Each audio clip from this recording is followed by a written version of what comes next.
Hello, everyone, and welcome back to Nightmare Narratives.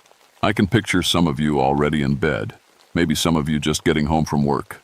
Wherever you are, whatever time it is, I'm glad you're here. If this helps you relax or sleep, please like and subscribe.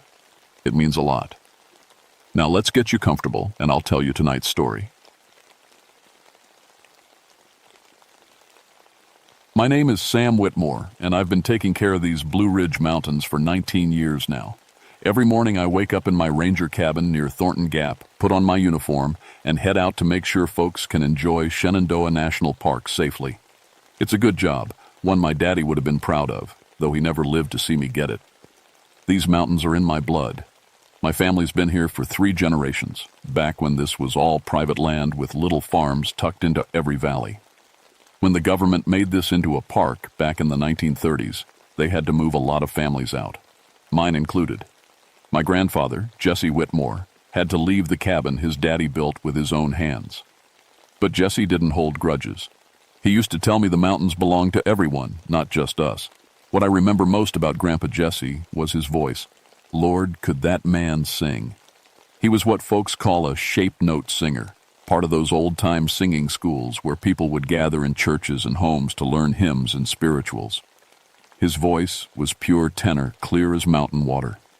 When he sang Amazing Grace or The Old Rugged Cross, it could make grown men cry. Me, I never could carry a tune. Lost my voice in an accident when I was 8. Fell off a horse and landed wrong. Crushed something in my throat. Doctor said I'd probably never sing again. And he was right. I can talk just fine. But when I try to sing, nothing but a croak comes out. It broke Grandpa's heart, I think. He'd always hoped I'd carry on the family tradition. Now I carry his old pitch pipe instead. It's a little round metal thing with holes around the edge, helps singers find the right note to start with. I keep it in my shirt pocket, right over my heart. Sometimes when I'm nervous, I find myself tapping out rhythms on my leg, imagining I'm keeping time for some invisible choir. This story isn't really about me missing music. It's about what happened in October of 1963, when I first heard the Dead singing in Devil's Backbone Hollow. It started with complaints from campers. 3 different groups in 2 weeks, all saying the same thing. They'd been woken up around midnight by the most beautiful singing they'd ever heard. Harmonies floating down from the ridge above their tents, clear as day but impossible to locate. When they'd go looking with flashlights, the music would stop. But as soon as they settled back into their sleeping bags, it would start up again. Probably just some local kids fooling around, my supervisor said when I reported it. You know how sound carries in these hollows at night. But I knew these mountains better than anyone, and I knew every local family for miles around. Nobody came up to Devil's Backbone to sing church songs at midnight. The trail up there was treacherous enough in daylight, let alone in the dark. And the location itself gave most folks the shivers. Even the old-timers avoided that ridge after sunset. Devil's Backbone got its name honestly. It's a narrow, rocky spine that runs between 2 deep hollows, barely wide enough for a single-file trail. Local legend says it's haunted, though by what, nobody could ever agree. Some said Confederate soldiers who died up there during the war. Others claimed it was Cherokee spirits, angry about being driven from their sacred places. Grandpa Jesse always said the name came from the wind whistling through the rocks, making sounds like voices calling out in pain. I'd been up there plenty of times doing my job, checking trail markers, looking for damaged trees after storms, making sure hikers weren't leaving trash behind. It was definitely an eerie place. The air always felt heavier up there, and birds didn't seem to like it much, but I'd never heard any singing. Complaints were complaints, and it was my job to investigate. So, on a crisp October morning, with leaves just starting to turn and fog still clinging to the valleys, I loaded my pack with gear and headed up the trail to Devil's Backbone. The hike took about 2 hours, winding through stands of oak and maple across a couple of creek beds, then up the steep rocky path that led to the ridge. I knew every root and stone, had walked this trail hundreds of times. But something felt different that morning. The usual forest sounds, Birds chirping, squirrels chattering, insects buzzing, seemed muffled and distant. When I reached the top of Devil's Backbone, I found something I'd never noticed before. Just off the main trail, hidden by a screen of mountain laurel bushes, was a natural depression in the rock, almost perfectly round, maybe 40 feet across, with sloping sides that formed a shallow bowl. The acoustics were incredible. When I clapped my hands, the sound bounced back and forth between the rock walls like I was standing in a church. I spent the better part of an hour searching the area for signs of recent visitors. No footprints, no cigarette butts, no evidence anyone had been camping or gathering there. The only thing I found was strange. Several flat rocks arranged in a semicircle around the edge of the depression, like seats, but they were covered in moss and lichen, like they'd been there for decades. That night, I came back with my camping gear and set up about 100 yards down the trail from the depression. If someone was coming up here to sing, I'd catch them in the act. I had my flashlight, my service radio, and a thermos of coffee to keep me alert. Around 11:30, the forest went completely quiet. Not the normal kind of quiet you get at night. This was different. No owl calls, no rustling leaves, nothing. Even the wind seemed to stop. The silence was so thick, it made my ears ring. Then, just as the church bells in the valley below began chiming midnight, I heard it. A single voice, clear and sweet, singing, "Shall we gather at the river?" A woman's soprano, pure as crystal, coming from the direction of the rocky depression.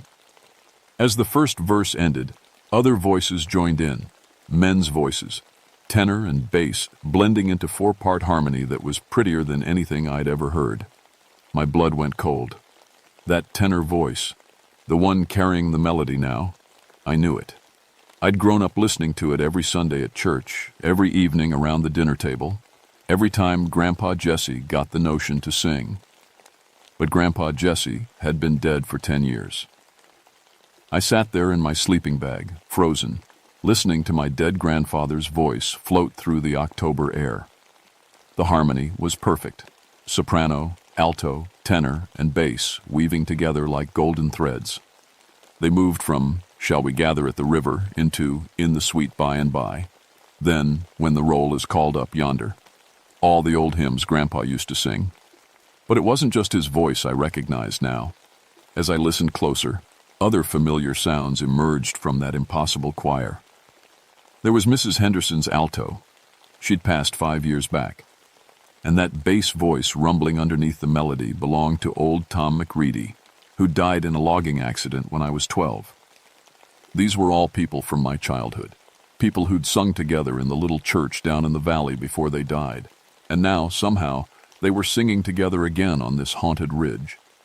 I tried to make myself move, to creep closer and see what was happening. But my body wouldn't obey. Every instinct screamed at me to stay put, to not draw attention to myself. Whatever was happening up there, it wasn't meant for the living. The singing went on for maybe 20 minutes, moving through hymn after hymn with voices so pure they made my chest ache. When they finally stopped, the silence that followed felt like a physical weight pressing down on the mountain. And then, gradually, normal forest sounds returned. A distant owl call, wind rustling through dry leaves, the scurry of some small animal in the underbrush. I didn't sleep that night, just sat in my bag, staring up at the stars and trying to make sense of what I'd heard. When dawn finally broke, I packed up my gear and hiked straight back to the ranger station. "Find anything unusual?" my supervisor asked when I walked into the office. "Just some odd acoustics," I lied. "Probably sound carrying up from the valley churches." But I couldn't let it go. That afternoon I drove to the county library in Luray and started digging through old records. What I found made my hands shake as I turned the yellowed pages. In October of 1887, exactly 76 years ago to the day, there had been a tragic accident at Devil's Backbone. A group of 23 people from various local churches had gathered there for what they called a singing school, a weekend retreat where folks would camp out and spend their time learning new hymns and practicing harmony. They'd chosen the spot because of those natural rock formations that made such perfect acoustics. On the second night of their gathering, a freak storm had rolled in. High winds had toppled several large trees, and one had come crashing down right into their campsite. 23 people died, crushed in their sleep. The newspaper account was brief but heartbreaking. The voices that had filled our valley with such beautiful music were silenced forever in a single terrible moment. Among the dead was a man named Jeremiah Whitmore, my great-great-grandfather, Grandpa Jesse's grandfather, a well-known shape note singer and song leader. I spent the next week trying to convince myself it was all coincidence. Maybe the stress of the job was getting to me. Maybe I dozed off and dreamed the whole thing. Maybe there was some perfectly rational explanation for what I'd heard. But deep down, I knew better, and I knew I had to go back. This time I came prepared. I brought a battery-powered tape recorder, fresh batteries, extra flashlights, and my grandfather's pitch pipe, though I wasn't sure why. I set up my camp in the same spot as before and waited for midnight. The forest went quiet again, that same unnatural silence that made the air feel thick and heavy. But this time, I was ready when the singing started. I fumbled with the tape recorder, hitting the record button as the first notes of Amazing Grace drifted through the darkness. The voices were even clearer tonight, more distinct. I could hear the rustle of clothing, the soft scuff of feet moving on rock. Whatever this was, it was more than just disembodied voices. Forcing myself to be brave, I crept closer to the depression, staying low and moving as quietly as possible. The singing grew louder with each step, those gorgeous harmonies wrapping around me like warm honey. When I reached the edge of the rocky bowl, I peered down through the mountain laurel bushes. What I saw nearly stopped my heart. They were all there, just like I remembered them from life, but somehow faded. Like old photographs that had been left in the sun too long.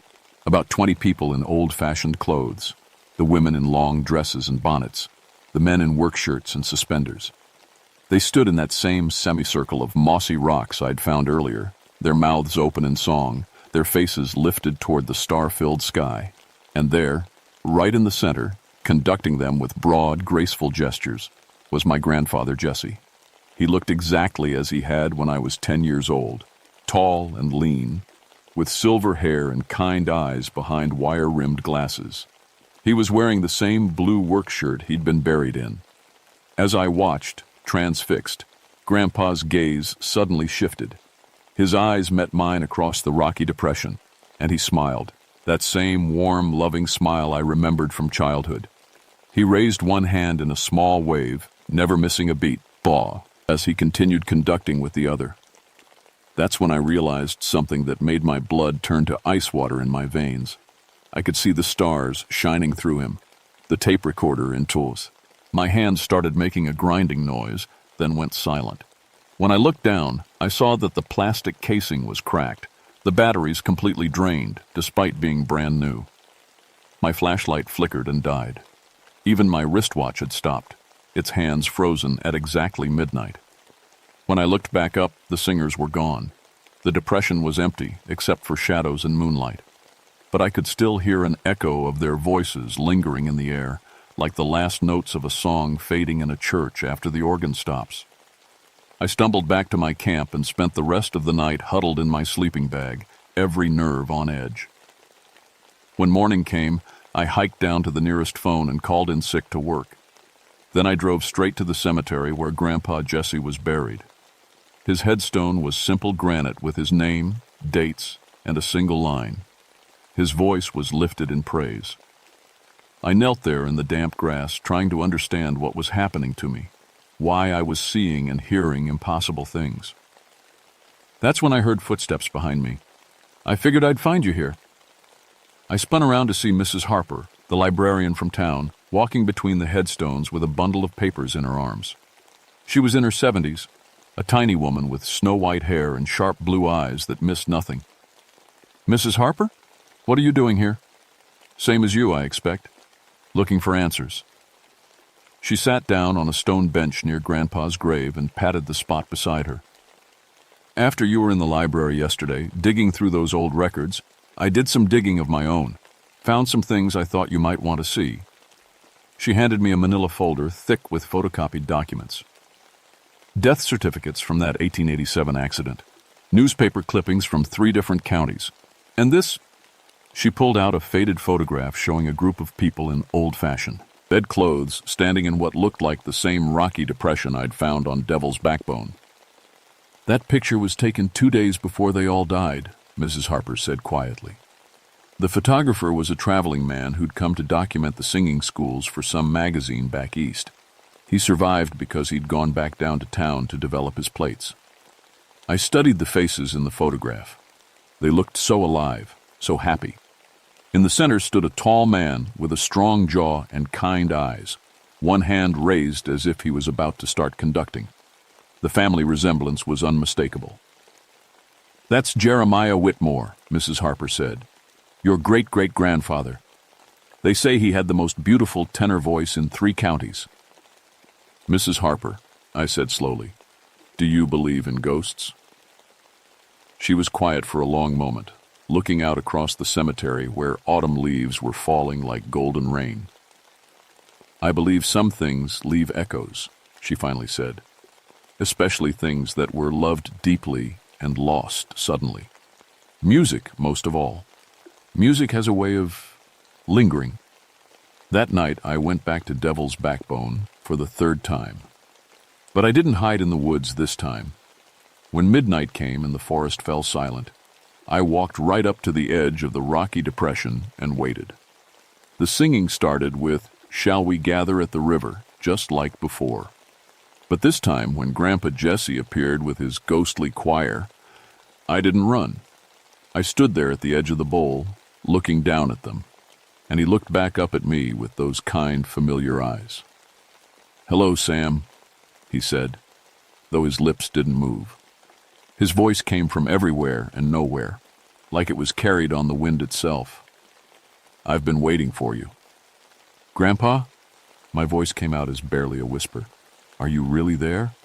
As real as memory, as real as love." He gestured to the other singers around him. "We're all here, Sam.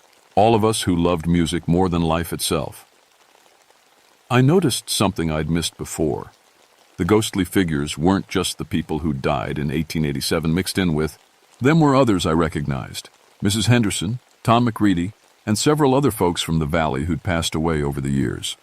All of them singers. All of them drawn to this place after death. "What happened here?" I asked. "What keeps you here?" Grandpa's expression grew sad. "The same thing that's calling to you, child. This hollow has a hunger for music, for voices raised in harmony. It's been here since before the Cherokee, since before any human set foot on this mountain. The accident in 1887 wasn't really an accident. It was a feeding." "A feeding?" "There's something old living in this ridge, Sam. Something that feeds on human voices, on the joy we find in music. It draws singers to this place, fills them with the most beautiful harmonies they've ever heard, then traps their voices here forever." I felt cold fingers of dread creeping up my spine. "Then why are you warning me? Why don't you just let it take me too?" "Because you're family. Because you're special."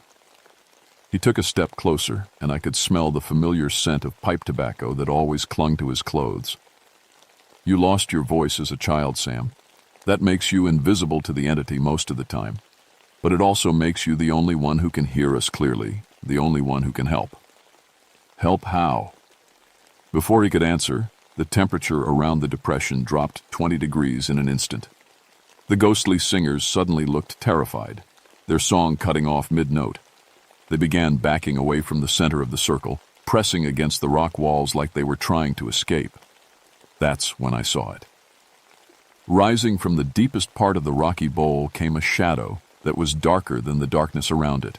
It had no fixed shape, flowing like black water, but I could sense its immense size and age. This was what had been here all along, the thing that fed on human voices and detrapped souls. The entity turned what might have been its attention toward me, and I felt its hunger like a physical force. It knew I was there now, knew that my damaged voice made me different from its usual prey. But it also sensed something else. The pitch pipe in my shirt pocket, still carrying traces of my grandfather's music. The shadow began to grow larger, reaching toward me with tendrils of pure darkness. The temperature dropped even further, and frost began forming on the rocks around the depression. "Run, Sam!" Grandpa Jesse shouted, his voice fading as the entity's attention turned back to its captive choir. "Don't let it trap you, too!" I ran, stumbled through the darkness, crashing through bushes and tripping over roots, not stopping until I reached my truck at the trailhead. My hands shook so badly I could barely get the key in the ignition. But as I drove away, I could hear them singing again. Fainter now, but still there. All those trapped voices calling out in the night, including my grandfather's familiar tenor weaving through the harmony like a golden thread. I knew I couldn't leave them there.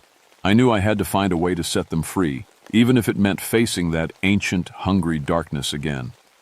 The question was, how do you fight something that feeds on the very thing you've always longed to do yourself? I spent the next 3 days researching everything I could find about the entity on Devil's Backbone. Mrs. Harper helped, pulling out old Cherokee legends and settler stories that had been dismissed as superstition for over a century. The Cherokee had a name for it, Nvi Atsila, the Hungry Echo. According to their oral traditions, it was an ancient spirit that had been trapped in the mountain since before human memory. It fed on the voices of singers, growing stronger with each soul it claimed. The Cherokee had learned to avoid the Ridgeab entirely, considering it cursed ground. But the European settlers didn't know the old stories. They saw the natural amphitheater and thought it was perfect for their singing schools and revivals. The entity had been feeding regularly ever since. "There might be a way to weaken it," Mrs. Harper said, spreading a hand-drawn map across her kitchen table. "According to this legend, the Hungry Echo can be confused by broken harmony, music that starts together but doesn't follow the expected patterns." "Like what?" "Like a conductor who leads singers off-key on purpose, or a song that begins in one key but shifts to another without warning." The Cherokee used drumming rhythms that were deliberately offbeat to drive it away from their sacred ceremonies. I touched the pitch pipe in my pocket, remembering how Grandpa used it to give singers their starting note. What if we could break its hold on the trapped voices? "Dangerous thinking, Sam. If you try and fail, you'll just become another voice in its collection." But I was already forming a plan. That night I went back to Devil's Backbone one more time, carrying the pitch pipe and a new understanding of what I had to do. When midnight came and the ghostly choir appeared, I walked straight down into the rocky depression. The entity sensed me immediately, rising from the shadows with tendrils of darkness reaching out to envelop me. "Grandpa," I called out, "I know what we have to do." Jesse looked at me with terror in his translucent eyes. "Sam, get out of here. Don't let it take you." "It can't take me," I said, pulling out the pitch pipe. "Not completely. My voice is already broken." I put the pipe to my lips and blew the note for middle C. The clear, pure tone cut through the entity's darkness like a blade, and for a moment, the shadow recoiled. "Now!" I shouted to the ghostly singers. "Follow my lead, but don't follow exactly. Everyone sing, but in your own key." Grandpa understood immediately. Instead of conducting them in perfect harmony, he began leading them into deliberate discord, the soprano voix. Seth sang in one key, while the alto sang in another. The tenors and basses followed completely different rhythms. It should have sounded terrible. It should have been noise instead of music. But somehow, impossibly, it was beautiful in a way that perfect harmony never could be. Each voice was distinct and individual, not blended into a collective whole. The entity thrived on voices joined in unity. But this wild, chaotic music was something it had never encountered before. The Hungry Echo writhed and twisted, its dark form becoming more agitated with each clashing note. I could feel its confusion, its inability to process music that refused to follow the rules it understood. "Keep going," I yelled, continuing to blow different notes on the pitch pipe, not to guide them into harmony, but to create even more discord. The entity let out a sound like wind shrieking through broken stone. Its grip on the trapped souls began to weaken. Some of the ghostly figures started to fade, not disappearing but becoming less solid, as if they were finally free to move on. But the effort was taking everything I had. Each breath through the pitch pipe felt like breathing fire. My throat damaged since childhood, began to burn and seize. I could feel something tearing inside, the last remnants of my voice being destroyed by the strain. "Sam, stop!" Grandpa Jesse called out. "You're killing yourself!" But I couldn't stop. Not when I could see Mrs. Henderson smiling as she faded into peaceful light. Not when Tom McCready gave me a grateful nod before dissolving into stardust. One by one, the trapped souls were finding their freedom through the power of broken music. The entity made one last desperate attempt to claim me, sending a wave of shadow crashing toward where I stood. But instead of trying to fight it, I did something it couldn't understand. I began to laugh. Even with my throat and fire, even with my voice completely gone now, I laughed at the absurdity of it all. Here I was, a man who couldn't sing, defeating an ancient entity that fed on perfect harmony by creating the most beautifully imperfect music the mountain had ever heard. The laughter broke something fundamental in the entity's hold on this place. The shadow gave one final shriek and collapsed in on itself, sinking back into the depths of the rocky depression. Not destroyed, something that old and hungry could never be truly killed, but weakened enough that it would be decades before it could trap voices again. When the darkness finally retreated, only 3 ghostly figures remained in the circle. Grandpa Jesse stood with 2 other men I didn't recognize, all of them smiling sadly. "The original 3, Grandpa explained, his voice growing fainter. "We chose to stay, Sam. Someone has to guard this place, to warn away future singers until the entity sleeps again." "Grandpa, no. Come with me. You're free now." He shook his head. "This is our choice. Our music will keep it sleeping. And you have work to do down in the world of the living." He walked over to me, and for just a moment, his ghostly hand felt solid and warm as it touched my cheek. "I'm proud of you, boy. You found your voice after all, not in singing, but in saving others. That's a better gift than perfect pitch could ever be." As dawn broke over the mountain, the 3 guardian spirits faded until only the faintest outline remained. I knew they were still there, would always be there, keeping their eternal watch over Devil's Backbone. I was found the next morning by a search team, unconscious at the bottom of the rocky depression.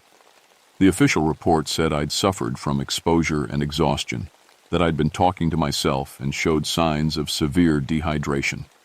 They were half right. My voice was completely gone now, not just for singing, but for speaking too.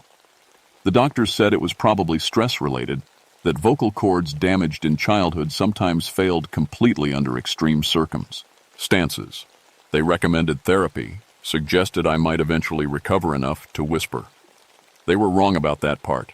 I never spoke aloud again. But strange thing is, I didn't mind as much as you'd think. There's a kind of peace in silence, a way of hearing the world more clearly when you're not adding your own noise to it. And sometimes, late at night, when I'm doing my rounds through the park, I can still hear them. 3 faint voices harmonizing in the distance, keeping their promise to guard the mountain. I submitted my report about Devil's Backbone, recommending that the area be quietly restricted during October nights. I cited unstable rock formations and potential for accidents after dark. My supervisor approved it without question. He probably thought I was being overly cautious, but that was fine by me. The camper complaints stopped after that October. Word got around somehow, maybe through Mrs. Harper, maybe just through the mountain grapevine, that Devil's Backbone wasn't a good place for night hiking. Folks found other spots for their midnight adventures. I kept working as a ranger for another 15 years, communicating through notes and gestures, becoming something of a local legend myself. Silent Sam, they called me. The ranger who'd lost his voice saving lives. The stories grew in the telling, as mountain stories do, until some folks claimed I could speak to spirits and predict the weather by listening to the wind. Some of that wasn't far from the truth. I retired in 1978, but I still live in my cabin near Thornton Gap. Still keep my grandfather's pitch pipe in my shirt pocket, though I'll never blow another note through it. Sometimes young rangers stop by for advice about dealing with unusual incidents in the park. They never ask about Devil's Backbone directly, but I can see the questions in their eyes. I just smile and pour them coffees. and eventually they figure out that some silences are louder than words. These days, when the October nights turn cold and the leaves begin to fall, I sometimes walk up to the edge of Devil's Backbone Ridge. Not close enough to disturb anything, just near enough to listen. And if the wind is just right, I can still hear them. Grandpa Jesse and his two eternal companions, singing their watchful lullabies to keep an ancient hunger sleeping. Their harmony is perfect now, balanced and peaceful. 3 voices instead of 23, but somehow more complete than any choir I ever heard in life.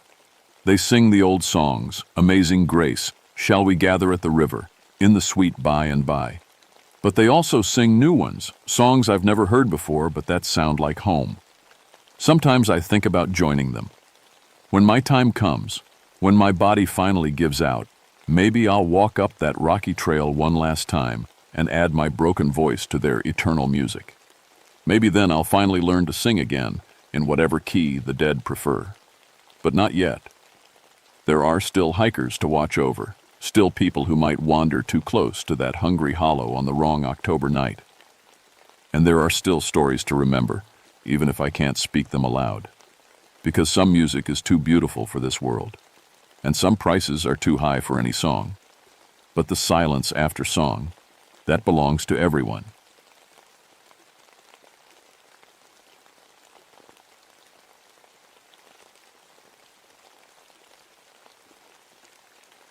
My name is Jerry Colefield, and I've been walking these Kentucky mountains for 23 years as a forest ranger. Started when I was just 22, right here in Daniel Boone National Forest.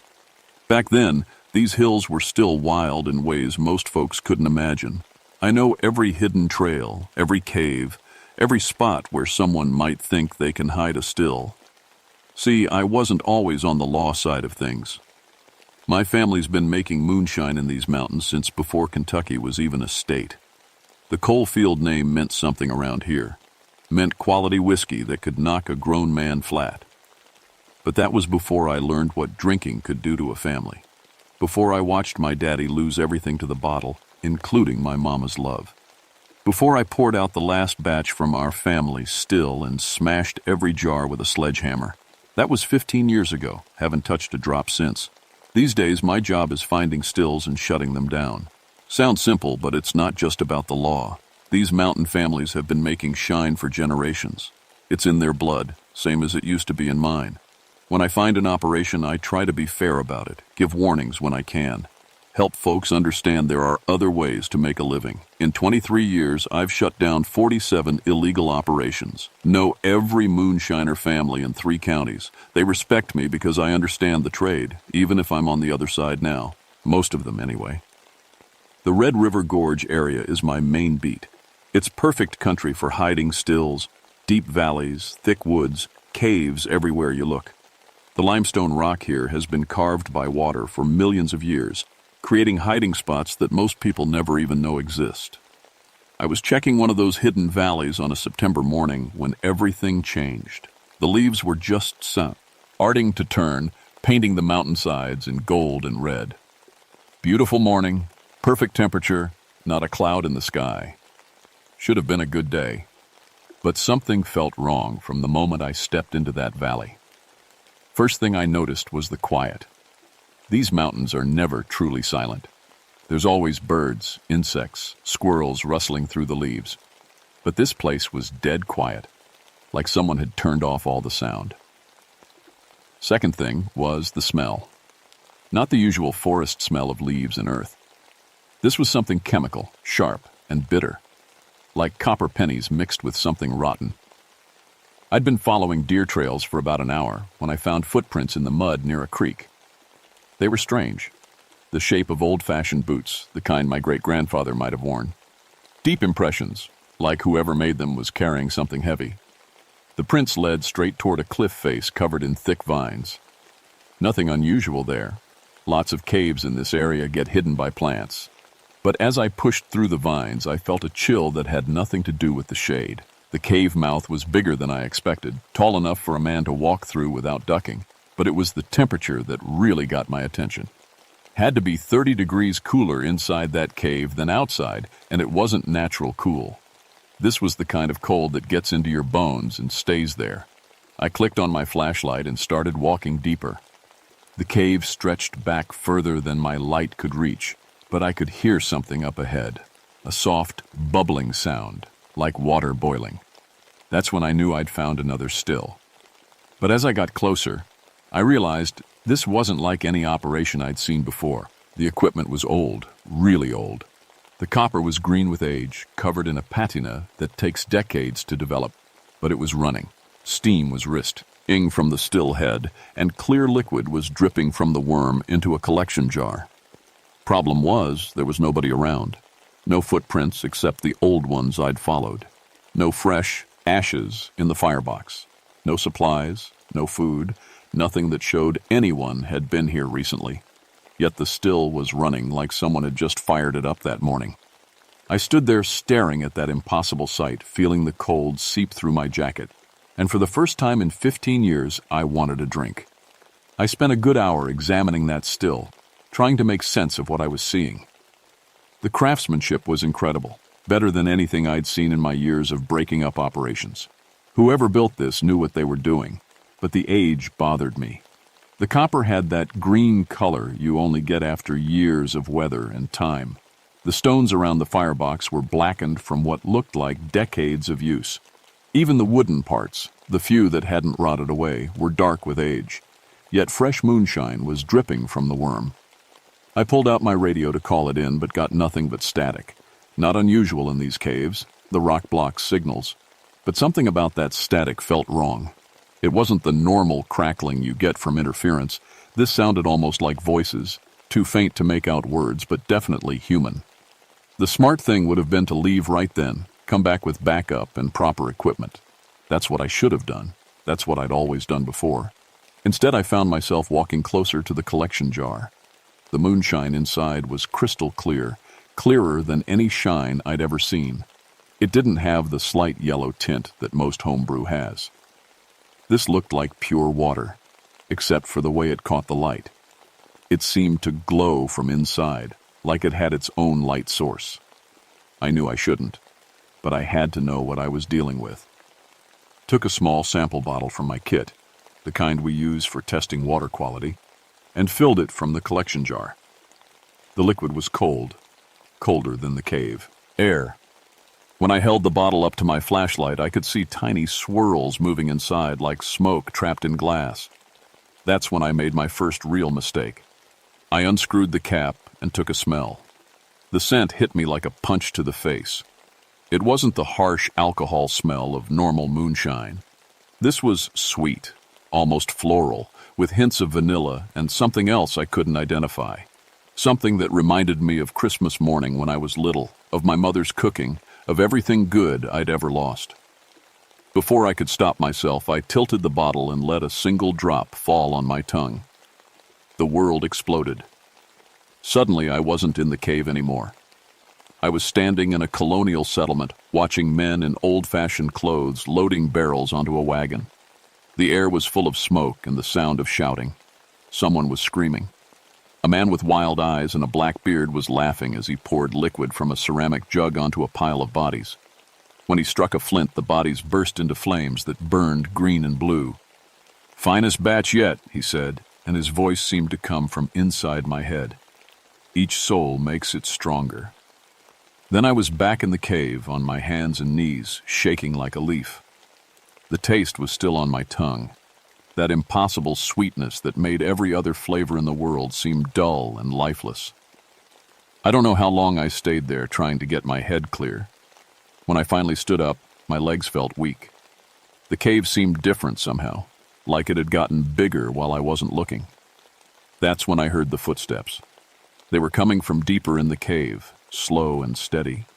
The same rhythm as the dripping from the still, but heavier, much heavier. I grabbed my flashlight and pointed it toward the sound. The beam seemed weaker than before, like the darkness was eating the light, but I could see something moving just beyond the edge of the beam. "Who's there?" I called out, trying to sound official and in control. "This is Forest Ranger Coalfield. You're in violation of federal law." The footsteps stopped. Then I heard laughter. Not the kind of laughter you hear from a person. This was something else. Something that had learned to laugh by watching humans, but didn't quite get it right. "Jerry Coalfield," a voice said from the darkness. "Been waiting for you, boy." The voice was old, older than anything had a right to be. It had an accent I couldn't place, like English from a history book. And underneath the words, I could hear something else, a sound like wood burning, like fat dripping into fire. "Who are you?" I asked, but I was already backing toward the cave entrance. "Name's Ezekiel Blackheart," the voice said. "Used to live in these parts. Long time ago." Something stepped into my light. It looked like a man, mostly. Tall and thin, wearing clothes that belonged in a museum. His beard was black and wild, and his eyes reflected my flashlight beam like an animal's. But it was his skin that made my stomach turn. It looked burned, covered in blisters and scars that seemed to move when he wasn't looking directly at me. "You tasted my work," he said, grinning with teeth that were too white and too sharp. "What do you think? Finest moonshine these mountains ever produced." I wanted to run, but my legs wouldn't move. The taste was still on my tongue, and part of me, the part that remembered the family business, wanted more. "That's impossible," I said. "You'd have to be dead?" He laughed again. "Oh, I am that. Been dead since 1755. But death's just another kind of business, Jerry, and business is good." He gestured toward the still, and I noticed his hands were burned worse than his face. The skin was black and cracked, showing red underneath. "Made a deal, you see. Right here, in this very cave. Traded my soul for the perfect recipe. Only catch was, I had to keep making it. Forever. One batch, one soul. My customers never complained." "That's not possible," I said again. But even as I said it, I was remembering the vision, the bodies, the green flames. "Possible enough," Ezekiel said. "Been making shine for 200 years now. Same recipe, same quality. Only problem is, I'm getting tired. Time for someone else to take over the family business." He took a step closer, and the temperature dropped another 10 degrees. "You got the knowledge, Jerry. Got the hands for it. And you got the thirst. Oh yes, I can smell the thirst on you. 15 years without a drink, but you still want it, don't you?" I tried to speak but couldn't, because he was right. Standing there in that impossible cave, listening to a dead man talk about moonshine, all I could think about was that single drop and how much I wanted another. "Just one sip," Ezekiel whispered. "One real taste. Then you'll understand." He held out a jar filled with that glowing liquid. And God help me, I reached for it. My hand stopped inches from the jar. Some part of my mind that was still working remembered why I'd quit drinking in the first place. Remembered my father's empty eyes, my mother's tears, the sound of glass breaking in the night. I jerked my hand back like I'd been burned. Ezekiel's face twisted with anger. "You can't fight it forever, boy. The taste is in you now. It'll call to you every day for the rest of your life." "Maybe," I said, backing toward the cave entrance. "But not today." I turned and ran. Behind me, I could hear him laughing, but the sound seemed to come from everywhere at once. The walls, the ceiling, even from inside my own head. By the time I reached the cave mouth, I was gasping like I'd run for miles. The sunlight felt like a blessing after the cold darkness of the cave. I stood there for a few minutes, letting the warmth soak into my bones, trying to convince myself that what I'd just seen wasn't real.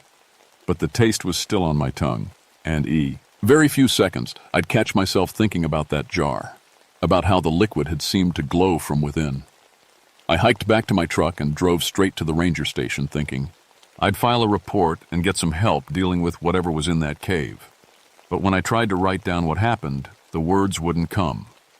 How do you put "met a dead moonshiner" in an official report? Instead, I spent the next few hours researching local history, looking for any mention of someone named Ezekiel Blackheart. Found him in the county records from 1755. Ezekiel Blackheart, age 34, hanged for the murder of 3 families in the Red River area. The record said he was a distiller who went mad, claiming he could make moonshine that would grant any wish. When people started dying after drinking his brew, the colonial authorities tracked him down and executed him. They burned his body and threw the ashes in the river, destroyed his still, and sealed the cave where he worked. Except they hadn't destroyed the still. It was still running, 270 years later. I went home that night thinking I'd never go back to that cave. Told myself it was just stress, maybe some kind of gas leak that caused hallucinations. People see strange things in caves all the time. But around midnight, I woke up with that taste in my mouth again. Sweet and impossible, making every other flavor seem like ash. I got up and drank a glass of water, then another, then another. Nothing helped. By morning, I was back in my truck, driving toward the Red River Gorge. I told myself I was going to destroy the still. That was my job, breaking up illegal operations. Didn't matter if the operator was alive or dead, legal was legal. But when I got to the cave, I found I wasn't alone. There were 3 hikers standing near the entrance, college kids by the look of them, with expensive gear and bright clothes. They were arguing about something. "I'm telling you, there's something in there," one of them was saying. "I can smell it." "Probably just a bear den," another replied. "We should leave it alone." The third one, a girl with blonde hair, was already pushing through the vines. "Don't be babies. It's just a cave." I should have stopped them. Should have used my authority as a ranger to order them away from the area. Instead, I found myself following them into the darkness. The still was running harder than before. Steam was pouring from the collection point, and the whole cave reeked of that impossible moonshine. But there was something else now, a smell like meat gone bad, like something rotting in the heat. The college kids found the still before I could warn them. "Holy crap," the blonde girl said. "Is that a moonshine still?" "Looks really old," said one of the boys, the nervous one. "Maybe we should report it." "Are you kidding?" said the third one, a big guy with a football player build. "This is like finding buried treasure. I bet this stuff is incredible." He walked straight to the collection jar and filled a plastic water bottle with the glowing liquid. "Don't," I said, finally finding my voice. But it was too late. He'd already taken a drink. For a second, nothing happened. Then his eyes rolled back in his head, and he started to convulse. His friends rushed to help him, but he was beyond help. Foam poured from his mouth, tinged with that same glow as the moonshine. He was dead in less than 30 seconds. The girl was screaming. The other boy was trying to do CPR on his friend, but the body was already going cold. Too cold, like all the heat had been sucked out of him at once. That's when Ezekiel appeared. He stepped out of the shadows like he'd been waiting there all along, grinning that horrible grin. "Waste of good shine," he said. "Boy didn't even appreciate it." The girl's screaming stopped abruptly. She was staring at Ezekiel with eyes so wide I could see white all around them. "Who?" she started to say. "Name's Ezekiel." He said pleasantly. "This is my operation. You're trespassing." The surviving boy, Tommy, I heard the girl call him, finally looked up from his dead friend. When he saw Ezekiel, he went, whiter than I thought was possible. "That's not real," he whispered. "That can't be real." "Real enough," Ezekiel said. He gestured toward the still. "Been making the finest moonshine in Kentucky for longer than you've been alive, longer than your great-great-grandfather was alive." "The boy's dead," I said, trying to keep my voice steady. "What did you do to him?" "Same thing I do to everyone who drinks my product," Ezekiel replied. "I collect payment." "Payment?" He grinned wider. "One shot, one soul. That's always been the deal." The dead boy's body was changing. The skin was taking on a gray color and his eyes had gone completely white. But worse than that, he was moving. Not alive moving. Something else. His limbs were twitching like puppet strings were pulling them. "Tommy," the girl whispered. "Tommy, get up, please. Get up." The thing that used to be Tommy sat up. When it looked at us, there was nothing human left in its face. Payment received, it said in a voice like breaking glass. Then it stood up and walked deeper into the cave, moving with jerky, unnatural steps. The girl fainted. Tommy, the living Tommy, just sat there, staring at the spot where his friend had been. "You're all insane," he said finally. "This isn't happening." "Happens every time," Ezekiel said. "Though I admit, most folks are a bit more careful about what they drink. College boys always were too eager for their own good." He turned to me. "But you, Jerry, you showed more sense. Didn't take but a drop. Makes you more valuable." "Valuable how?" "As a partner. See, I'm getting tired of this work. 2.5 centuries is a long time to spend in a cave. Time to retire. Let someone else handle the business end." "I'm not interested." "Oh, but you are." He held up another jar of that glowing liquid. "You've tasted it now. You know what it can do. One sip and you'll never want for anything. Hang again, money, power, respect, all yours for the asking." The worst part was he was right about the wanting. Standing there looking at that jar, all I could think about was how good that single drop had tasted, how it had made everything else seem pale and lifeless. "What's the catch?" I asked. "Just 1 batch a month.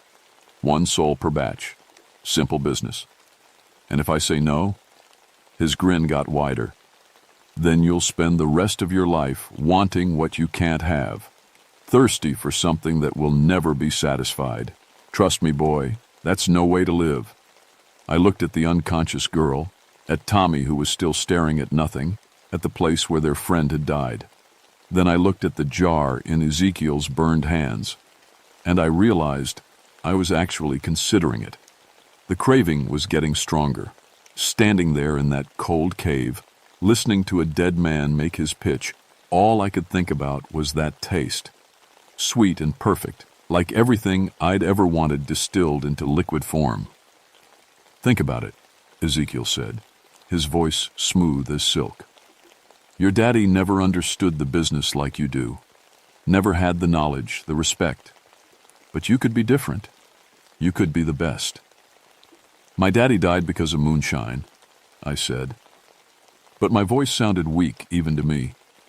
"Your daddy died because he drank other people's product. Inferior goods. But this..." He held the jar higher, and the liquid inside seemed to pulse with its own light. "This is perfection. This gives power instead of taking it away." Behind him, I could see shapes moving in the deeper parts of the cave. More bodies, I realized. All the souls he'd collected over the centuries, trapped and serving him. Some still looked human. Others had changed into something else entirely. "How many?" I asked. "How many what?" "How many people have you killed?" He shrugged like it didn't matter. "Lost count after the first 100. "But they're not dead, Jerry. They're transformed. Made into something better than human." One of the shapes stepped into the light. It had been a woman once, maybe 50, years ago. Now her skin was gray as cavestone, and her eyes glowed with that same light as the moonshine. She moved like she was underwater, slow and graceful and wrong. "Tell him, Mary," Ezekiel said. "It's beautiful here," she said in a voice like wind through leaves. "No pain, no sadness, just the work. See?" Ezekiel turned back to me. "They're happy, happier than they ever were in life." The girl on the cave floor, the college student, was starting to wake up. She looked around confused for a moment, then saw Ezekiel and started to scream again. "Shut her up," he said casually. The thing that had been Mary moved toward the girl. I don't know what she was planning to do, but I couldn't let it happen. "Stop," I said, stepping between them. "Getting protective?" Ezekiel asked. "That's not very practical, Jerry. Girl's going to die anyway. They all do, eventually. At least this way, she'll serve a purpose. She's just a kid. So were most of my customers. Young folks always did have the strongest souls." Tommy, the surviving boy, finally seemed to wake up from his shock. He looked around the cave, taking in the still, the glowing liquid, the gray-skinned woman, and his face went through about 6 different expressions before settling on terror. "We have to get out of here," he whispered. "Nobody leaves," Ezekiel said. His voice had lost the friendly tone. Now it sounded like grinding stone. "Not until business is concluded." The temperature in the cave dropped another 20 degrees. Ice started forming on the walls, and my breath came out in white puffs. "You're going to take over the operation?" Ezekiel continued, looking at me. "Train the boy and girl as assistants. They'll be more useful alive, at least for a while. And if I refuse? Then they die anyway, and you spend eternity in here with the rest of us. But you'll never get to taste my product again. And you'll just want it forever." As if to prove his point, I felt the craving spike again. My mouth started watering, and my hands began to shake. The rational part of my mind was screaming that this was wrong, that no drink was worth human lives. But the rest of me was staring at that jar and thinking about how good just one sip would feel. "I can see it in your eyes," Ezekiel said. "The hunger. It's already taken root, Jerry. You can fight it for a while, but it'll just get stronger. Better to give in now and get something for your trouble." He held out the jar again. This time, I could smell it from 6 feet away, that impossible sweetness that made everything else seem like garbage. "Just one sip," he whispered, "to seal the deal." My hand moved toward the jar without my permission. The girl and Tommy were staring at me, probably wondering if the ranger was going to save them or damn them. Good question. I was wondering the same thing. The jar was cold in my hands. The liquid inside swirled like it was alive, and I could see faces in the patterns. All the souls Ezekiel had collected, trapped in his devil's brew. "That's it," he said. "One sip, and you'll understand everything." I lifted the jar to my lips. The smell was overwhelming now, blocking out every other sensation. All I had to do was tilt it slightly, and the greatest moonshine ever made would flood my mouth, my throat, my soul. Instead, I threw the jar as hard as I could at the copper still. Glass exploded everywhere. The moonshine splashed across the ancient metal, and where it hit, the copper began to smoke and hiss. The liquid itself burst into flames. Not normal fire, but those same green and blue flames I'd seen in my vision. Ezekiel screamed. It wasn't a human sound. It was like metal tearing, like steam escaping from a boiler, like the death cry of something that should never have existed in Teon. He first place. "You fool!" he raged. "Do you know what you've done?" The fire was spreading. The wooden parts of the still caught first, then the walls of the cave itself. But these weren't ordinary flames. They burned cold instead of hot, and they were eating through solid rock like it was paper. "Run!" I yelled to Tommy and the girl. We didn't need to be told twice. I grabbed the girl under one arm, Tommy took the other, and we stumbled toward the cave entrance as the supernatural fire spread behind us. Ezekiel and his collected souls weren't following. They were screaming, all of them, as the flames consumed everything they'd built over 2.5 centuries. We made it outside just as the cave began to collapse. The entire cliff face was coming down, sealing whatever was left of Ezekiel's operation under tons of rock and earth. The 3 of us sat there in the forest, breathing hard and trying to process what we'd just survived. The girl was crying. Tommy was shaking so hard I thought he might be having a seizure. "What was that?" the girl asked through her tears. "What happened to Jake?" Jake. That had been the dead boy's name. I'd have to remember that for the report I'd never be able to file. "Gas leak," I said finally. "Natural gas buildup in the cave. Can cause hallucinations, make you see things that aren't there. Your friend must have been overcome by the fumes." It was a lie, but it was the kind of lie that would let them sleep at night, the kind that would keep them from ending up in a psychiatric hospital. "But the man," Tommy said, "the burned man, and that woman." "Hallucinations," I repeated. "Gas does that, makes your brain show you things." I could see them trying to decide whether to believe me. Part of them wanted to. The alternative was too impossible to accept. "What about Jake's body?" the girl asked. I looked back at the collapsed cave. Nothing was getting out of there. Not Jake's body, not Ezekiel, not the souls he'd collected. "Buried under the rockfall," I said. "I'll call it in. Search and rescue will do what they can." But I knew there wouldn't be anything to find. That was 3 months ago. The official report listed Jake Morrison as a casualty of a natural gas explosion in an unstable cave system. His body was never recovered, which wasn't unusual in a rockfall that size. Tommy and the girl, her name was Sarah, seemed to be doing okay. I check on them sometimes, unofficially. They're seeing counselors, which is good. They still have nightmares, but they're starting to heal. They remember it as a gas leak. Most of the time, I try to remember it that way too. But the taste is still there. Ezekiel was right about that part. Every morning I wake up with that impossible sweetness on my tongue. Faint, but unmistakable. Every day I think about what it would be like to have just one more sip. Every night I dream about jars full of glowing liquid. I've been to 3 different doctors. They can't find anything wrong with me. The taste doesn't show up on any tests, doesn't have any physical cause they can identify. As far as medical science is concerned, it doesn't exist. But it's there, always there. I retired early, officially due to chemical exposure during the cave incident. The Forest Service was understanding about it. They gave me a nice pension and a commendation for quick thinking in a dangerous situation. Now I spend my time keeping an eye on the Red River Gorge area, watching for signs that something might be stirring under all that collapsed rock. So far, the area stays quiet. Whatever fire I set that day seems to have done its job. But sometimes, on still nights when the moon is dark, I swear I can hear something calling from deep underground, a voice like grinding stone promising me everything I've ever wanted in exchange for just one taste. I tell myself it's my imagination, that Ezekiel and his operation are gone forever, buried under tons of rock where they belong. Most of time, I even believe it. But I keep my truck's gas tank full, just in case. And I've started carrying a sledgehammer in the back, along with some other tools that might come in handy if I ever find another impossible still running where it shouldn't be.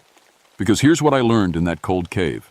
Some thirsts can't be satisfied, and some deals are too good to be true. The mountains are full of secrets, and not all of them are meant for human eyes. I spent 23 years thinking I knew these hills. Turns out I didn't know anything at all. My name is Jerry Coalfield, and I used to be a forest ranger.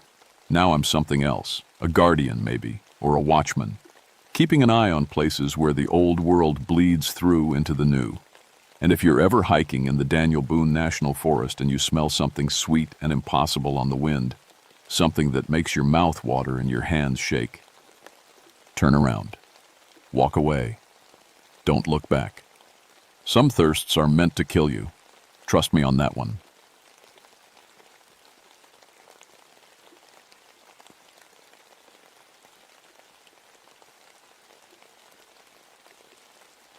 My name is John Bridgestone, and I've been a forest ranger in North Carolina's Pisgah National Forest for 12 years now.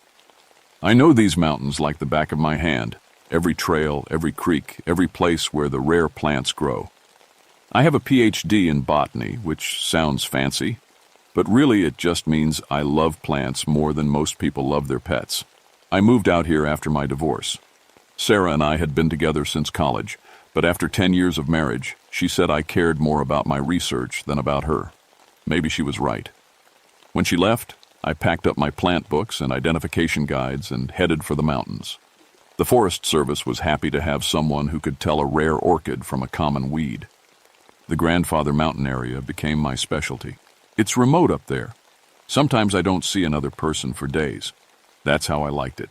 Just me, my notebooks, and thousands of plants that don't ask complicated questions or want things I can't give them.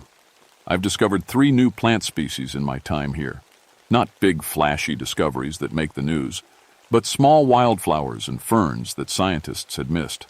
My supervisor, Rick, always joked that I had a green thumb and a plant whisperer's ear.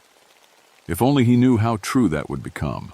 Most days I'd wake up in my cabin at dawn, make coffee strong enough to wake the dead, and head out with my field bag full of collection tubes, cameras, and measurement tools. The forest was predictable in its beauty.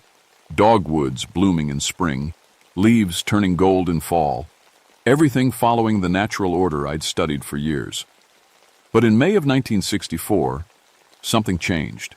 It started small, like most strange things do. I was checking on a patch of rare trilliums near Rocky Face Mountain when I noticed something odd. The flowers were blooming in perfect circles, not scattered randomly like nature usually does things, but arranged in neat rings like someone had planted them that way. I'd never seen anything like it.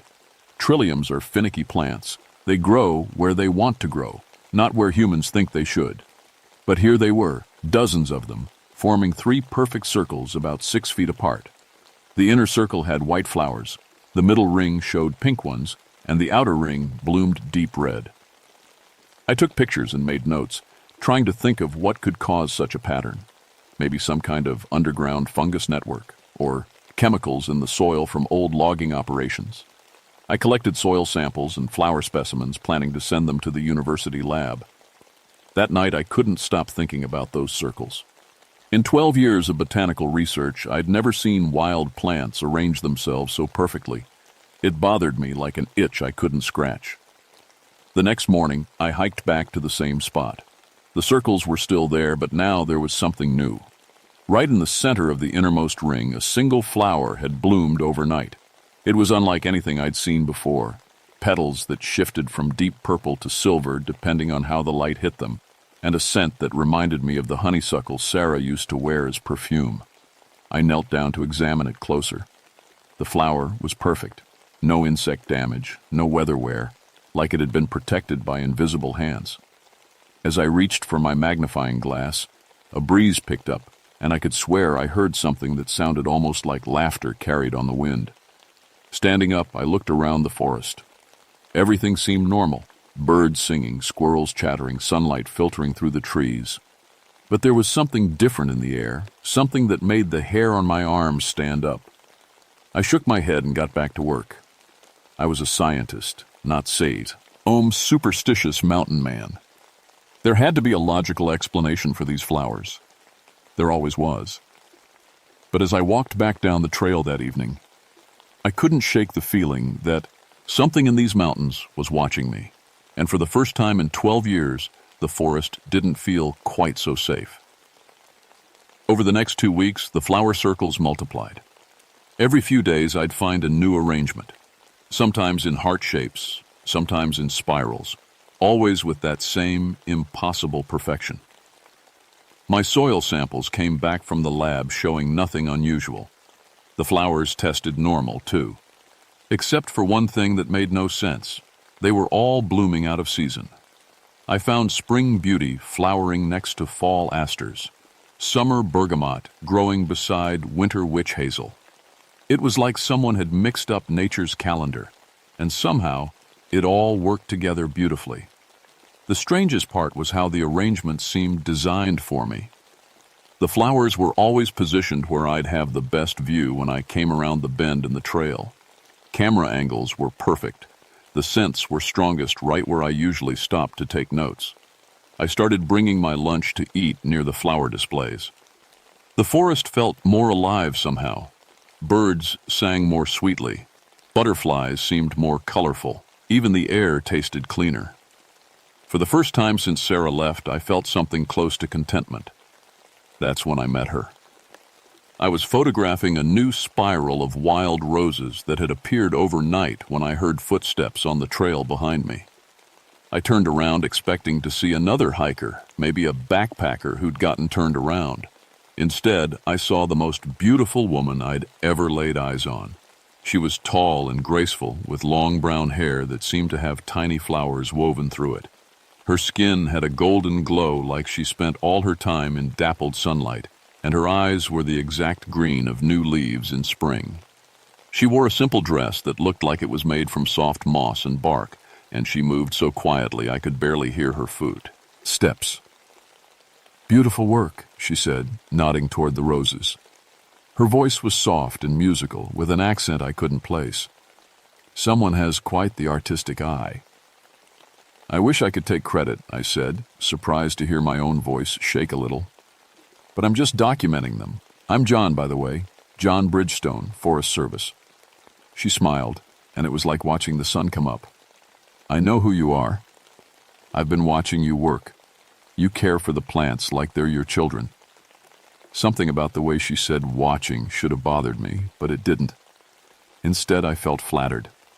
When was the last time anyone had paid attention to my work? I'm a botanist, I explained. These flowers, they're growing in impossible patterns. I can't figure out what's causing it. Maybe they're not caused by anything, she said, stepping closer. Maybe they're just happy. I laughed. Plants don't get happy. They respond to environmental conditions. Sunlight, water, soil chemistry. Don't they? She knelt down and gently touched one of the roses. As her fingers brushed the petals, the flower seemed to brighten, its color becoming more vivid. You've been alone up here a long time. Don't you think the forest notices? Don't you think it wants to give you something beautiful? The scientific part of my brain wanted to argue, but I found myself nodding instead. There was something about her that made impossible things seem reasonable. What's your name? I asked. Rose, she said, and I couldn't tell if she was joking. I live up in the high country. I don't get many visitors who appreciate the finer points of mountain ecology.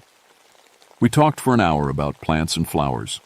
She knew things about local flora that I'd never read in any textbook, which mushrooms could cure headaches, which bark could ease a broken heart, which flowers bloomed only under the full moon. Every word she spoke made perfect sense, even when it shouldn't have. When she finally said goodbye, she walked back up the trail and seemed to fade into the green shadows like she'd never been there at all.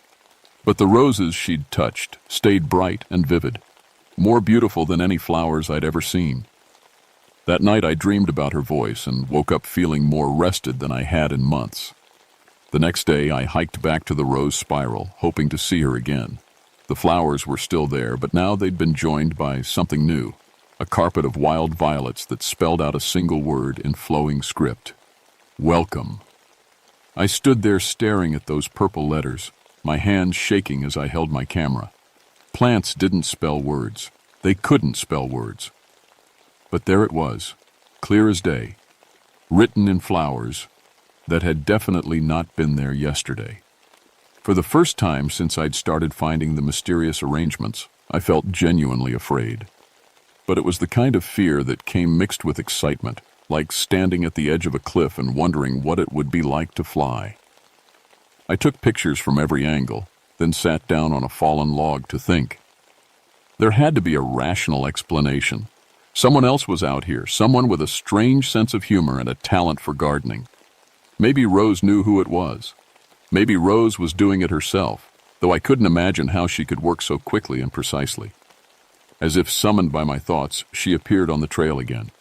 This time, she carried a basket filled with wild berries that looked too perfect to be real. I thought you might be hungry, she said, offering me the basket. The berries were the sweetest I'd ever tasted, and they seemed to fill me with energy that lasted all day. Rose, I said carefully, did you make that word? With the violets? She smiled mysteriously. Would it matter if I did? It would matter to me. I'm trying to understand what's happening here. Understanding isn't everything, John. Sometimes the most beautiful things in life can't be explained, only experienced. She was right, of course. But as a scientist, I couldn't just let it go. I needed answers, even if part of me was afraid of what those answers might be. Rose started appearing more often. Every time I went into the high country, she'd find me, materializing from the forest like she'd been waiting just out of sight. We'd walk together, and she'd show me plants I'd never noticed before, hidden groves where wildflowers grew in impossible abundance. Under her guidance, I discovered medicinal properties that weren't in any of my reference books, leaves that could ease pain, roots that helped with sleep, berries that cleared the mind and sharpened the senses. I filled notebook after notebook with observations that would have revolutionized botanical medicine if I'd ever shared them with anyone. But I didn't share them. Something about Rose made me want to keep her secrets, to protect the magic she showed me from the outside world's harsh light. The flower messages became more frequent and more personal. I'd find my name spelled out in daisies, hearts made from red clover, entire poems written in different colored petals. They always appeared overnight, and they were always perfectly fresh, as if they'd just bloomed. One morning I found a message that made my heart race. "The mountain loves you, John. Do you love her back?" I stood there reading those words over and over, feeling something shift inside my chest. The mountain loved me. It sounded crazy, but after weeks of impossible flowers and mysterious beauty, crazy was starting to feel normal. That afternoon, Rose found me sitting by a stream, sketching wildflowers in my field journal. "You look troubled," she said, settling down beside me on the mossy bank. "I'm starting to see things that can't be there," I told her. "Flowers that spell words, plants that respond to my emotions. Yesterday, I swear a patch of ferns bowed when I walked by." "And that troubles you?" "Shouldn't it? I'm supposed to be a scientist. I'm supposed to deal in facts, not fairy tales." Rose reached over and took my pencil, adding delicate shading to my sketch that brought the flower to life on the page. Her touch was cool and soft, and I noticed that her skin had a faint green tinge, like sunlight filtering through leaves. "What if the fairy tales are just facts you weren't ready to understand?" she asked. "What if science only sees part of the truth?" I wanted to argue, but I found myself leaning closer to her instead. She smelled like wildflowers and rich earth after rain. When she looked at me, her green eyes seemed to hold depths I could get lost in. "The mountain does love you," she whispered. "Can't you feel it? The way the trees lean in when you pass? The way the flowers turn toward you like sunflowers follow the sun?" Now that she mentioned it, I could feel it. The forest had been embracing me for weeks, welcoming me in ways I'd been too rational to notice. Every day, the boundary between John the scientist and John the part of the forest grew thinner. "And what about you?" I asked. "Do you love me too?" She smiled and kissed me softly. Her lips tasted like honey and morning dew, and for a moment I forgot about everything else. My research, my old life, the questions that had been keeping me awake at night. When we broke apart, I noticed that the flowers around us had all turned to face our direction, as if they'd been watching. That night, I dreamed I was growing roots. Deep, strong roots that spread through the mountain soil, connecting me to every plant for miles around. I could feel their lives, their slow thoughts, their ancient patience. When I woke up, my sheets were covered with flower petals, though I had no memory of bringing any inside. The next few weeks blurred together like time-lapse photography. Rose and I spent every day together, exploring parts of the mountain I'd never seen. She showed me hidden waterfalls where orchids grew in impossible colors, caves filled with mushrooms that glowed in the dark, clearings where the grass grew in perfect geometric patterns. My supervisor, Rick, started leaving messages on my radio asking why I hadn't filed any reports lately. I ignored them. What could I tell him? That I was falling in love with a woman who might not be entirely human? That the forest was rearranging itself to make me happy? I stopped going back to my cabin some nights, sleeping instead in meadows filled with flowers that bloomed only in moonlight. Rose would lie beside me, her skin glowing faintly in the darkness, and tell me stories about the mountain's history. Stories that went back hundreds of years before any human had set foot in these hills. My reflection in the stream started looking different. My skin had taken on a greenish tinge, and sometimes I could swear I saw leaves growing in my hair. When I mentioned this to Rose, she just smiled and said I was becoming who I was always meant to be. The rational part of my mind tried to fight back. It whispered that I was losing myself, that I should return to civilization, file a report, get some help. But that voice grew weaker every day, drowned out by the songs the trees sang and the sweet scent of flowers that spelled out love letters in my path. One evening, as Rose and I sat watching the sunset from a cliff covered in blooming laurel, she turned to me with an expression I'd never seen before, ancient and wild and hungry. "There's something I need to show you," she said. "Something important. But you have to promise me you'll keep an open mind." I promised. though part of me wondered what could possibly surprise me after everything I'd already seen. She led me deeper into the mountains than I'd ever gone, following paths that seemed to shift and change as we walked. The trees grew larger and older, their trunks twisted into shapes that looked almost like faces, and the flowers here glowed with their own light, and the air hummed with energy that made my skin tingle. Finally, we came to a clearing I'd never seen before. It was perfectly circular, surrounded by the biggest, oldest trees I'd ever laid eyes on. In the center grew a garden that took my breath away. Every flower I'd ever loved, every plant I'd ever studied, all growing together in impossible harmony. "Welcome to my home," Rose said. As she spoke, her appearance began to change. Her skin became more obviously green, bark-like patterns appeared on her arms, and her hair took on the texture of flowing moss. She was still beautiful, more beautiful than ever, but she was also clearly not human. "I am the spirit of this mountain," she said, her voice now carrying the sound of wind through leaves. "I have lived here for 1,000 years, tending the forest, nurturing the plants, waiting for someone who could truly appreciate the beauty I create. I should have been terrified. I should have run. Instead, I felt a deep sense of recognition, as if I'd always known this moment would come. "You're offering me a choice, aren't you?" I said. Rose nodded. "Stay with me, and live forever as part of this mountain. Help me tend the garden, share in the ancient wisdom of growing things, never know loneliness or heartbreak again. Or return to your old life, your reports and your laboratory, your world of facts that can never capture real beauty." I looked around the magical garden, felt the peace that seemed to radiate from every leaf and petal. Then I thought about my cabin, my job, the human world I'd left behind. It wasn't much of a choice at all. "I want to stay," I told Rose, and meant it. The words felt right as soon as I spoke them. "I want to be part of this." Her smile was radiant. "Then let the transformation begin." She led me to the center of the garden, where a circle of the most beautiful flowers I'd ever seen grew around what looked like a natural throne made of woven branches and blooming vines. As I sat down, the plants began to glow more brightly, and I felt something changing deep inside my body. My skin grew more green, my hair started showing streaks of brown and gold like autumn leaves.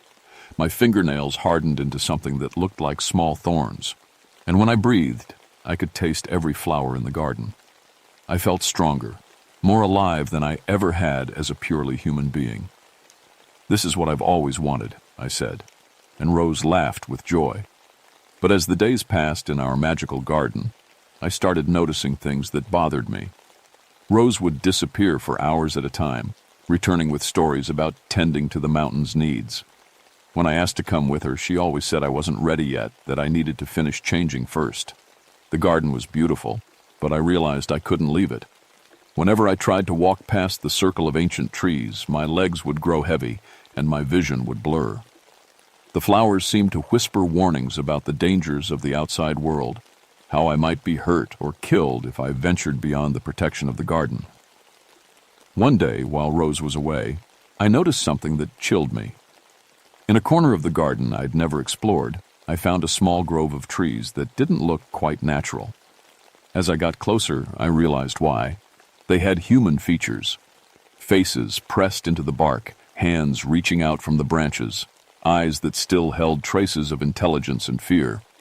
I recognized one of them, Dr. Marcus Webb, a botanist from the university who disappeared in these mountains 3 years ago. The search teams had never found a trace of him, but here he was, transformed into a flowering tree, his mouth open in a silent scream. There were others, at least 6 trees that had once been men, all botanists or naturalists who'd come to study the mountain's plant life. Now they were part of Rose's garden, beautiful and terrible, trapped forever in wooden bodies. When Rose returned, she found me sitting beside Dr. Webb's tree, my hands shaking. "I see you found my other companions," she said calmly. "You turned them into trees," I whispered. "I gave them eternal life," she corrected. "They're part of the mountain now, part of something greater than their small human lives could ever have been. But they're trapped. They can't speak, can't move, can't choose. Neither can any plant, Rose said, her voice becoming cold. And yet they live. They grow. They experience beauty in ways humans never could. You will understand when your transformation is complete. For the first time since I'd met her, I was truly afraid. Not the exciting fear I'd felt when discovering the supernatural flowers, but deep, gut-level terror. I looked at my hands, already more plant than human, and realized that I was running out of time to choose a different path. What if I changed my mind? I asked. What if I wanted to go back to my old life? Rose's expression darkened. The flowers around us seemed to droop, and the air grew cold. You can't change your mind, John. You've already chosen. You've accepted my gifts, eaten my food, slept in my garden. The transformation can't be stopped now. But even as she said it, I could hear doubt in her voice. And I remembered something from my botanical studies. Even the most hardy plants had vulnerabilities. Every living thing had limits, conditions under which it couldn't survive. You're lying, I said, standing up on legs that felt more like roots than human limbs. If the transformation couldn't be stopped, you wouldn't be trying so hard to convince me it was a good thing. Rose's beautiful face twisted with anger. You ungrateful fool. Do you know how many men would kill for what I'm offering you? Immortality, perfect beauty, freedom from all human pain and loneliness? At the cost of everything that makes me human, I replied. My ability to choose, to leave, to be something other than what you want me to be. The garden around us began to change. The flowers grew larger and more aggressive, their petals sharp as knives. Vines started reaching toward me with obvious hostile intent. The tree men in the corner began to rustle and creak, as if Rose's anger was stirring them to some kind of action. You will stay, Rose said, her voice now carrying the deep rumble of earthquake and landslide. You will become what I need you to become. The mountain has chosen you, John. You cannot fight the mountain. But I was still partly human, still a scientist, and I'd spent 12 years learning about plants, including what could kill them. My field bag was still slung over my shoulder, containing the tools of my trade. Among them was a small bottle of concentrated herbicide I'd brought for clearing invasive species from research sites. I'd never used it. I preferred natural methods of plant management, but now it might be my only chance. Rose saw me reaching for the bag and raised her hand. Thorny vines shot up from the ground, wrapping around my arms and legs. But they moved too slowly. I was still partly human, still faster than plant reflexes. I pulled out the herbicide and uncapped it with my teeth. Stop! Rose screamed, her voice echoing off the mountains. You don't understand what you're doing. I understand perfectly, I said. I'm choosing to stay human. And I poured the poison onto the roots of the garden's central flower bed. The effect was immediate and terrible. Rose screamed as if I'd stabbed her, doubling over in pain as the herbicide spread through the connected root system of her magical garden. The glowing flowers began to wilt and blacken, their supernatural light flickering and dying. The tree men in the corner shuddered and began to change, bark peeling away to reveal the preserved bodies of the missing botanists. They were all dead, had been dead for years, but at least they were human again in death. Rose looked up at me, and with eyes full of rage and betrayal. You've destroyed everything, she gasped. 1,000 years of growth, of beauty, of perfect harmony. Gone. I had to, I said, though my heart was breaking. Even as the garden died around us, I could see how beautiful it had been, how much love and care had gone into creating it. I couldn't let you trap anyone else. She tried to reach for me, but her strength was failing as the poison spread through the interconnected root system she was part of. You don't know what you've done to yourself, she whispered. The transformation was almost complete. Without the garden to sustain you, the plant parts of you will die. You may not survive the change back. She was right. I could already feel it starting, a burning sensation in my veins as the plant elements in my body began to wither. My skin was returning to normal human color, but it felt like it was on fire. My enhanced senses were fading, leaving me feeling blind and deaf compared to what I'd become used to. Rose gave me one last look, sad and angry and something that might have been love, before crumbling into dust that scattered on the mountain wind. The ancient trees around the garden's edge toppled over, their supernatural life force exhausted. I barely made it back to my cabin. The transformation back to fully human took 3 days of fever and pain that left me weak as a newborn kitten. When it was over, I looked like myself again, but I retained some small changes. My eyes had flecks of green that hadn't been there before, my hair grew faster and thicker, and I could still sense the emotional states of plants, though not communicate with them like I had in Rose's garden. I filed my report to the Forest Service explaining that I'd been conducting an extended botanical survey in the high country. I didn't mention Rose, or the garden, or the missing botanists I'd found. Their bodies had turned to dust when the garden died, leaving no evidence of what had really happened to them. Rick accepted my story without question. He was just glad to have me back. In contact, I requested a transfer to a different region, claiming I needed a change of scenery for my mental health after the divorce. They moved me to urban forestry work in Charlotte, where the most supernatural thing I deal with is the occasional raccoon family living in park trees. But I still dream about her sometimes. In those dreams, the garden is alive again, and Rose is waiting for me with her ancient smile and her offers of eternal beauty. Sometimes I wake up with flower petals on my pillow, though I tell myself they must have blown in through the window. I've learned to live with the knowledge that there are things in this world that can't be explained by science, things that are beautiful and terrible and utterly beyond human understanding. The mountains still call to me, especially in spring when everything's blooming, but I stay in the city where it's safe, because I know now that some love is too perfect to be real and some gardens are too beautiful to leave alive. The mountain bride is still out there somewhere, still looking for lonely botanists who might be willing to trade their humanity for eternal beauty. I just pray she never finds another one as foolish as I was. The green in my eyes grows brighter every spring, and sometimes I wonder if the transformation was really as complete as I thought. Some nights I catch myself listening for the sound of flowers singing in languages older than words.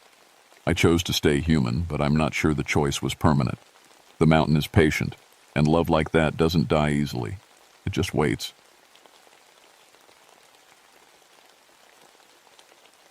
My name is Rebecca Mountain Call, but everyone calls me Becky. I've been a park ranger here in Jefferson National Forest for 13 years now, and I thought I knew these mountains better than anyone alive. I'm not bragging when I say I'm fast, real fast. I've won the Virginia Trail Running Championship 3 times, and I hold the course record on 5 different mountain trails. Running isn't just my job, it's who I am. Every morning at 5 a.m. I lace up my boots and hit the trails before most people even think about getting out of bed. The Mount Rogers area is my territory, 500 square miles of the wildest, most beautiful country you've ever seen. I know every switchback, every creek crossing, every rocky outcrop where a hiker might slip and need help. My legs are covered in scars from thousands of miles on these trails, but I've never met a mountain path I couldn't handle. My cabin sits right at the edge of the wilderness, and from my front porch, I can see the ridgeline where the old Cherokee trails wind through the trees. On clear mornings, the mist rises from the valleys like smoke, and the whole world feels peaceful and right. That's what I used to think anyway. This morning started like any other. Coffee at 4:30, gear check at 4:45, out the door by 5 o'clock sharp. I was planning to run the Pine Mountain Loop, a tough 12-mile circuit that most people take 2 days to hike. I could do it in under 2 hours, easy. The June air was cool and sweet, full of that mountain smell. Pine needles, wildflowers, and something else I could never quite name. My headlamp beam cut through the pre-dawn darkness as I started up the first climb. My breathing settled into the steady rhythm I'd perfected over years of training. That's when I saw the first one. Just a flash of movement up ahead, maybe 50 yards. Someone else was on the trail, running fast, really fast, in 31 intervals. In years of dawn patrol runs, I'd maybe encountered 3 other people crazy enough to be out at this hour, and none of them could run like that. I picked up my pace, curious. The figure ahead looked strange, like they were wearing old-fashioned clothes, long pants instead of running shorts, and what looked like a heavy shirt. Not exactly smart trail running gear. "Hey," I called out, but got no answer. I'm competitive by nature. Always have been. When I see someone ahead of me on a trail, something inside me just has to catch up. So I pushed harder, my legs finding that smooth, powerful stride that had won me so many races. But the runner ahead didn't slow down. If anything, they seemed to speed up. Now, I know these trails like the back of my hand. The Pine Mountain Loop has some serious climbs. Steep, rocky sections where you have to watch every step or you'll trip and fall. But this person ahead of me was moving like the trail was flat pavement. They flowed over rocks and roots that should have slowed them down, never seeming to stumble or even break stride. After 20 minutes of trying to catch up, I was breathing hard. That never happened to me on a regular training run. My chest was burning and my legs felt heavy. But the runner ahead looked just as far away as when I'd started chasing them. Then something really weird happened. I rounded a sharp bend in the trail, expecting to see the runner maybe 30 yards ahead like before. But there was nothing. Just empty trail stretching up the mountainside. I stopped, hands on my knees, catching my breath. That was impossible. There was nowhere for them to go, just thick forest on both sides of the trail, too dense to push through quickly. And I'd only been maybe 10 seconds behind them around that bend. I looked for footprints in the soft dirt. Mine were there, clear as day, but I couldn't find any others, not a single track from the person I'd been chasing for half an hour. The sun was coming up now, filtering through the trees in golden shafts. Everything looked normal and peaceful. Birds were starting to sing. A squirrel chattered at me from a nearby oak tree. But something felt wrong. The air was too still, too quiet, like the whole mountain was holding its breath. I finished my run, but my heart wasn't in it. My mind kept going back to that impossible runner. Who runs mountain trails in old-fashioned clothes? Who moves that fast over rough terrain? And where do you disappear to when there's nowhere to go? Back at the ranger station, I checked the trail logs. No permits for early morning runs, no camping groups in that area. I even called the other rangers to see if anyone else had been out there. Nothing. That night, lying in my bunk, I kept thinking about what I'd seen. 13 years on these mountains, and I'd never experienced anything I couldn't explain. I was the practical one, the ranger who could fix anything, find anyone, solve any problem the wilderness threw at me. But I couldn't shake the feeling that something was watching me from those dark ridgelines, something that could run faster than anyone had a right to and disappear like morning mist. I told myself it was just another trail runner, someone I hadn't seen clearly in the dim light. Maybe they'd taken a side trail I'd missed. There had to be a logical explanation. There always was, right? 3 days later, it happened again. I was running the Devil's Backbone Trail this time, a nasty 5-mile ridge run with drop-offs that'll kill you if you're not careful. The trail is only about 3 feet wide in most places, with 1,000-foot drops on both sides. One wrong step and you're done. It was barely dawn, that gray time when the world's still deciding whether to wake up or not. My headlamp was doing its job, but just barely. That's when I saw not one runner, but 3. They were moving in single file about 100 yards ahead of me, running in perfect formation like some kind of military unit. Even from that distance, I could tell they were wearing the same weird old-fashioned clothes as the first one. Dark pants, heavy shirts, what looked like suspenders. What really got my attention was their speed. The Devil's Backbone is technical trail running at its worst. You have to watch every single step, test every rock before putting your weight on it. Most experienced runners slow to a careful jog through the dangerous sections. These 3 were flying. They moved like they could see in the dark, never hesitating, never slowing down. It was like watching ghosts float over the ground. I tried to catch up again. Same result. The harder I pushed, the further away they seemed to get. My lungs were screaming and my legs felt like rubber, but they stayed exactly the same distance ahead of me. Then I made a mistake. that almost got me killed. I was so focused on the runners ahead that I stopped watching the trail. My right foot came down on a loose rock at the edge of a particularly nasty drop-off. The rock shifted, and suddenly I was falling sideways toward a cliff that went down so far I couldn't see the bottom. Time slowed down like it does in those moments when you know you're about to die. I could see the rocks below, could feel myself tipping over the edge. My arms windmilled desperately, trying to find balance that wasn't there. That's when someone grabbed my wrist. Strong hands yanked me back from the edge and set me firmly on solid ground.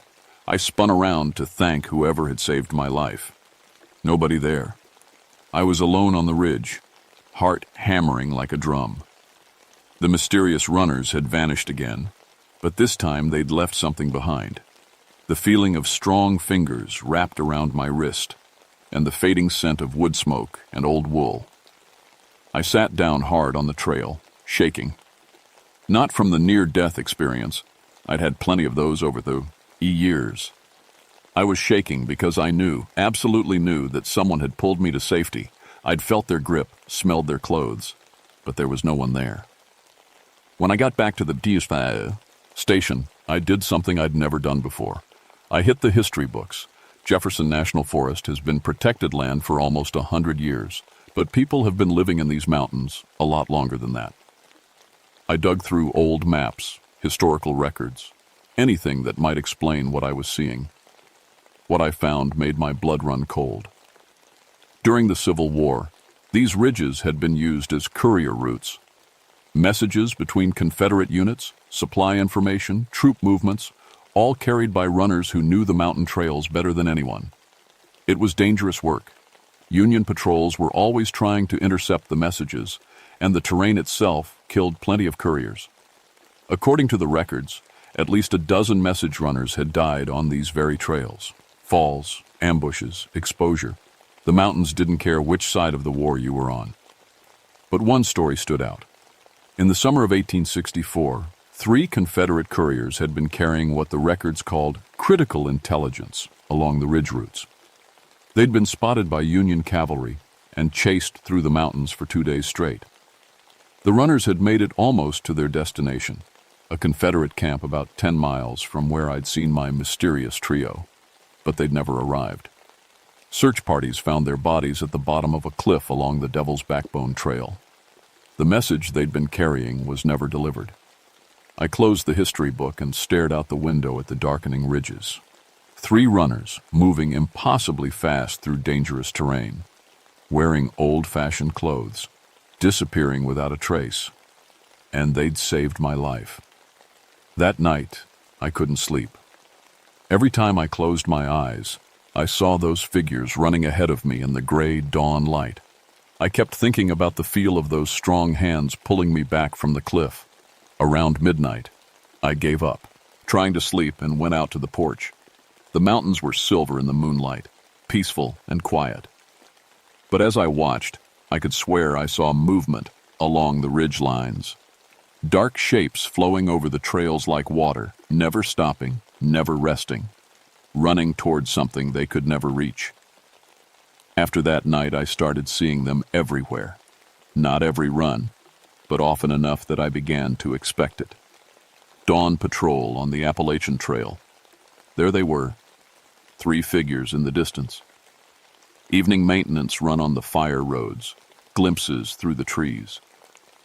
Even on my rest days, I'd catch sight of movement on the far ridges from my cabin window. Always the same 3 runners, always wearing those old-fashioned clothes, always just out of reach. I started timing my runs differently, trying to figure out their pattern. They appeared most often during bad weather, when fog rolled in thick from the valleys, or when summer thunderstorms turned the trails treacherous. It was like they only came out when conditions matched something they remembered. The more I researched, the more details I found. The 3 Confederate runners had names: James Morrison, age 19, Samuel Creek, age 22, William Duster, age 17. All of them local boys who knew these mountains like I did. All of them fast runners who'd volunteered for the dangerous courier work. The message they'd died trying to deliver was still in the Confederate archives. I drove all the way to Richmond to read it in person. It was intelligence about Union troop movements, information that could have prevented a devastating battle where hundreds of Confederate soldiers were killed in what turned out to be an ambush.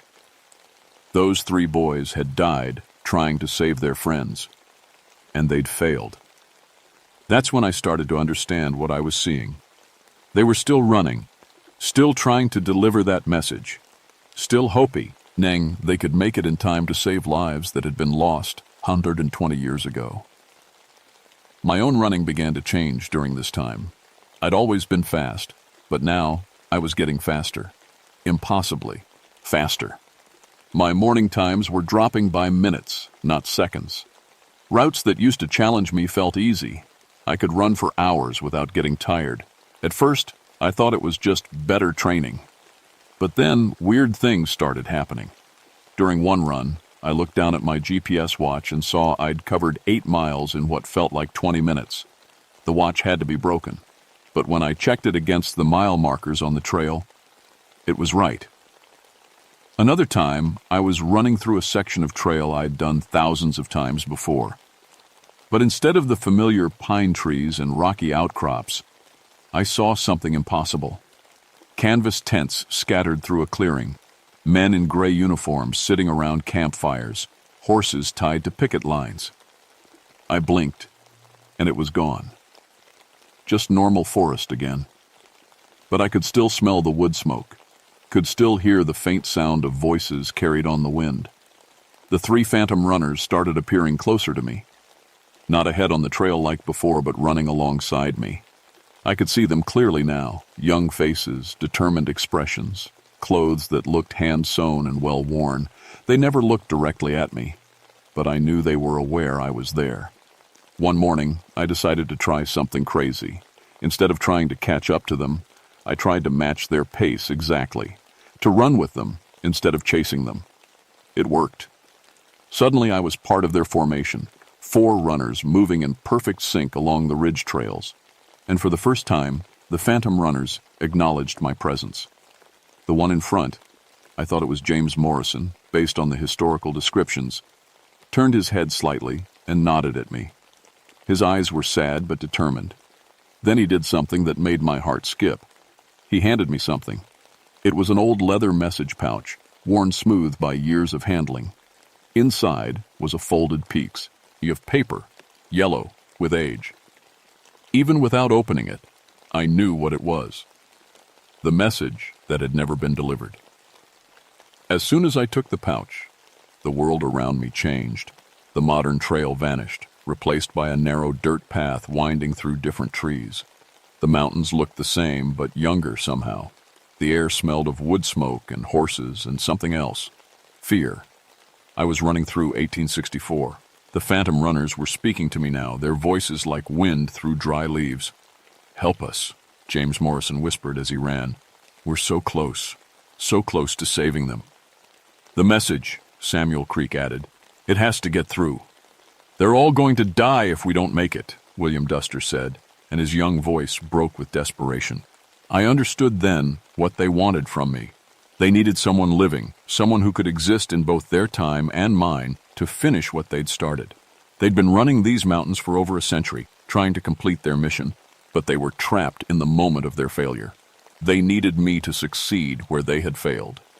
The message pouch felt heavier than it should, weighted down with the hopes of dead soldiers and the guilt of a mission left undone.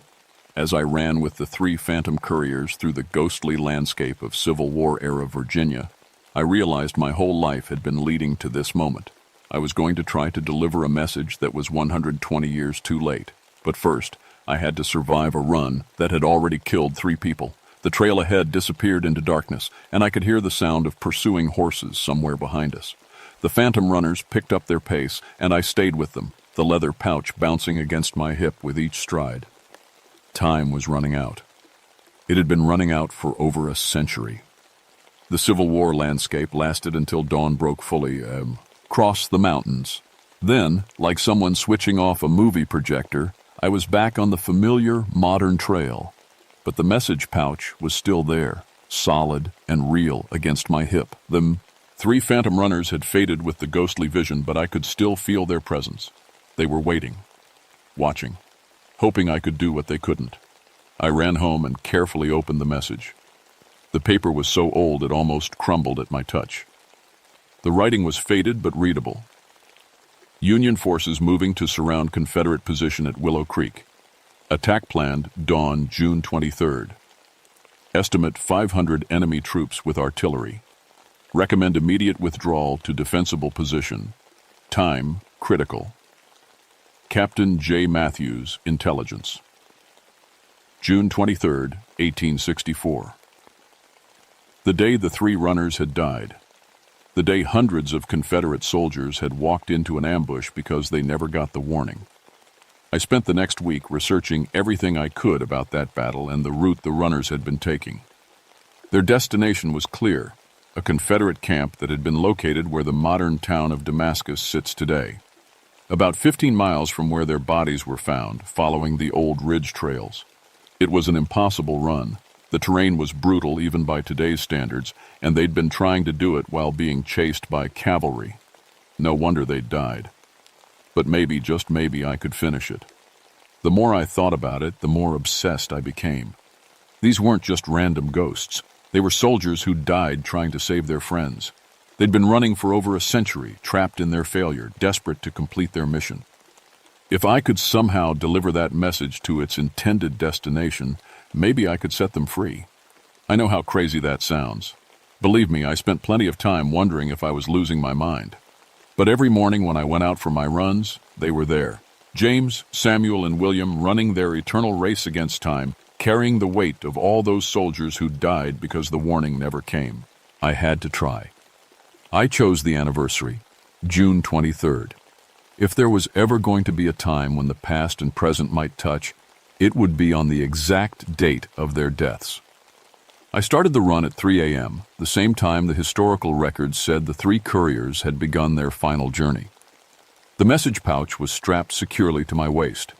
I'd plotted the route using a combination of old maps and modern trail guides, 15 miles of the most difficult terrain in Virginia. For the first hour, I ran alone, just me and my headlamp and the familiar sounds of the night forest. But as the sky began to lighten, I felt them join me. The phantom runners materialized out of the pre-dawn mist like they'd been waiting. This time, though, something was different. They looked more solid, more real, and behind them I could see others, dozens of ghostly figures in Confederate gray, watching from the ridgelines. All the soldiers who'd died in the ambush, all waiting to see if their warning would finally get through.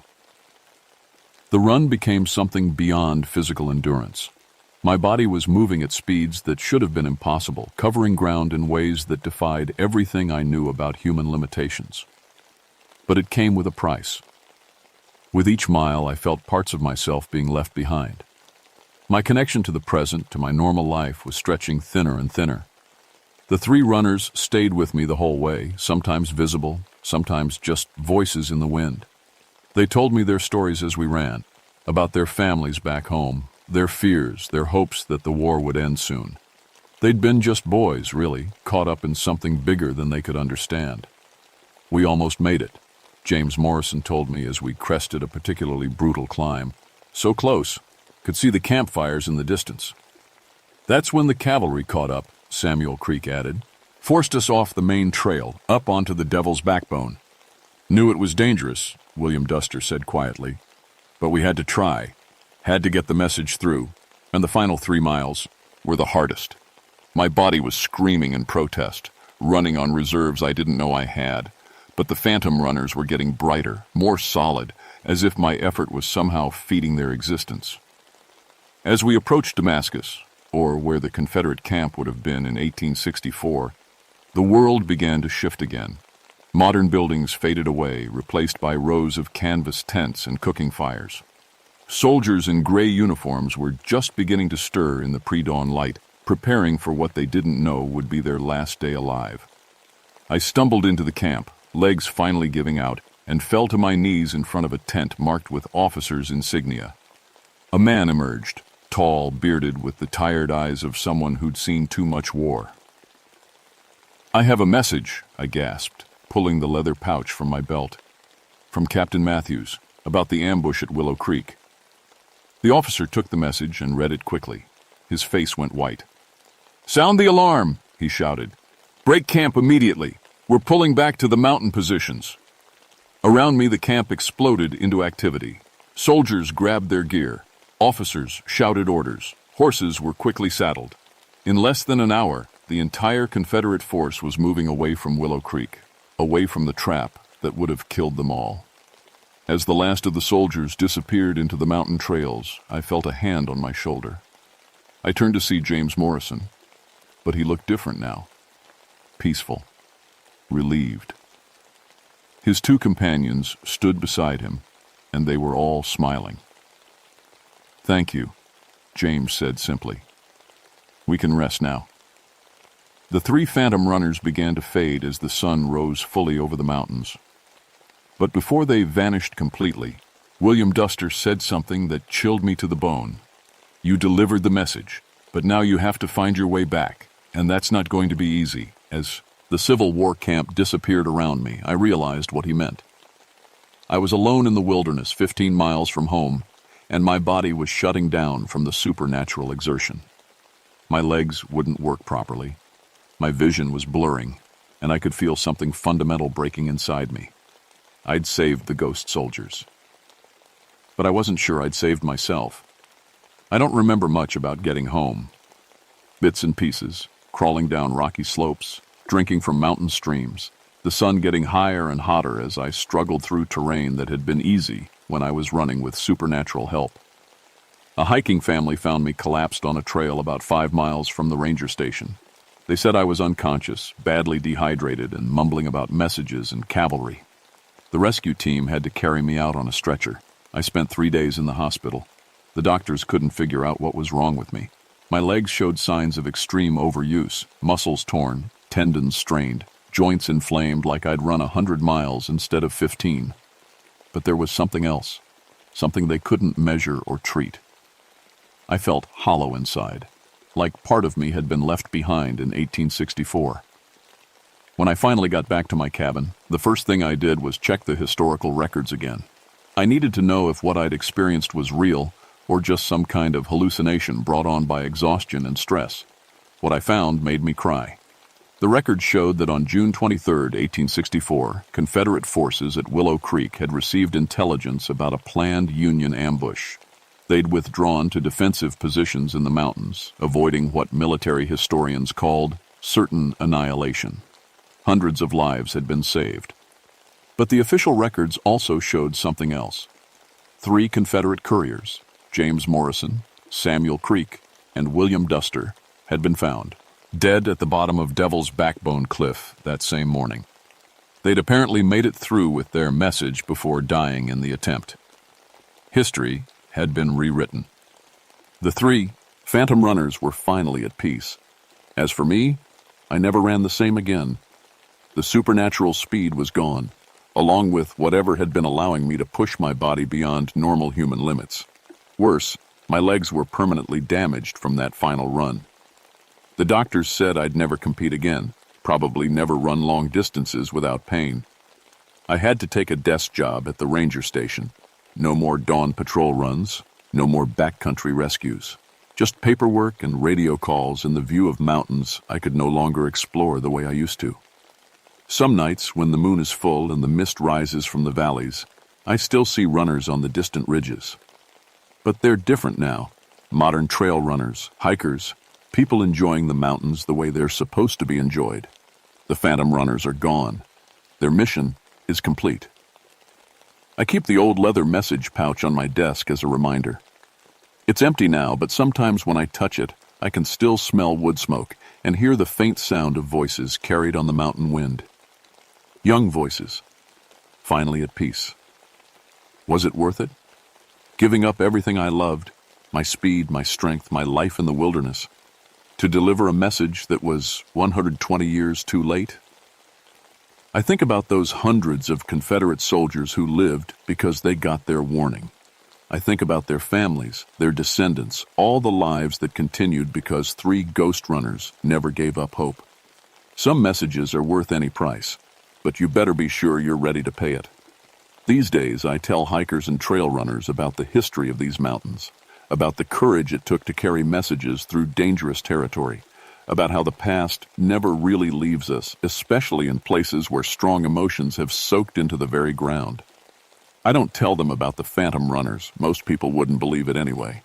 But sometimes when I'm talking to a particularly fast, particularly dedicated trail runner, I notice them looking up at the ridgelines with a strange expression, like they've seen something moving up there, something that shouldn't be possible. When that happens, I just smile and suggest they be careful on the early morning runs. The mountains have their own way of testing people, I tell them, and some tests change you forever. The ridge runners are at rest now, but the mountains are still full of stories, still full of spirits who have unfinished business with the living world. Just remember, if something impossible starts following you on the trail, there's probably a reason, and that reason might be more important than anything you've ever done in your life, even if it cost you everything to find out what it is.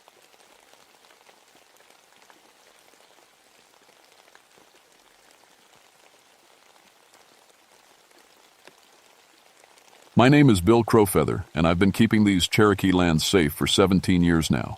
Started this job right after I got back from the war in the Pacific. Saw enough violence over there to last me 3 lifetimes. When I came home in 1932, all I wanted was peace and quiet in the woods where I grew up.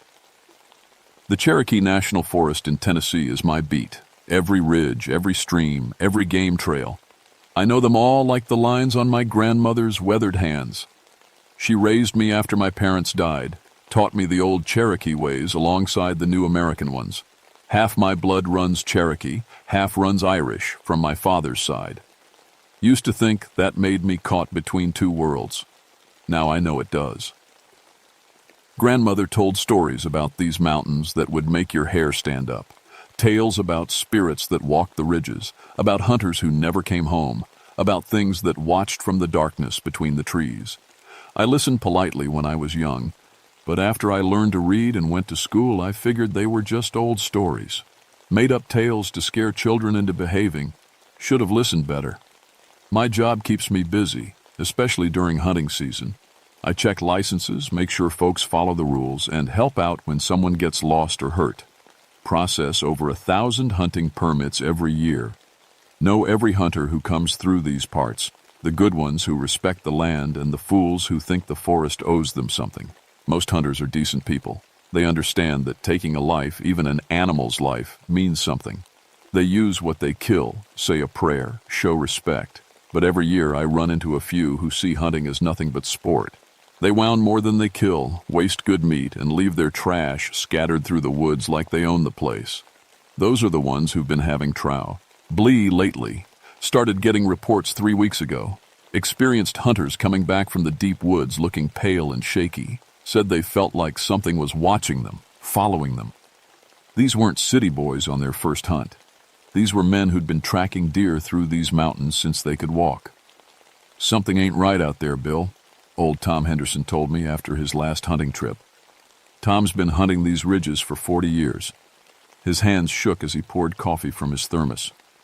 Felt like I was being hunted instead of hunting. I figured it was just nerves. Maybe a bear or mountain lion had moved into the area, making folks jumpy. But then Jake Morrison came to see me, and Jake doesn't scare easy. Bill, I need to tell you something, and you're going to think I'm crazy, Jake said.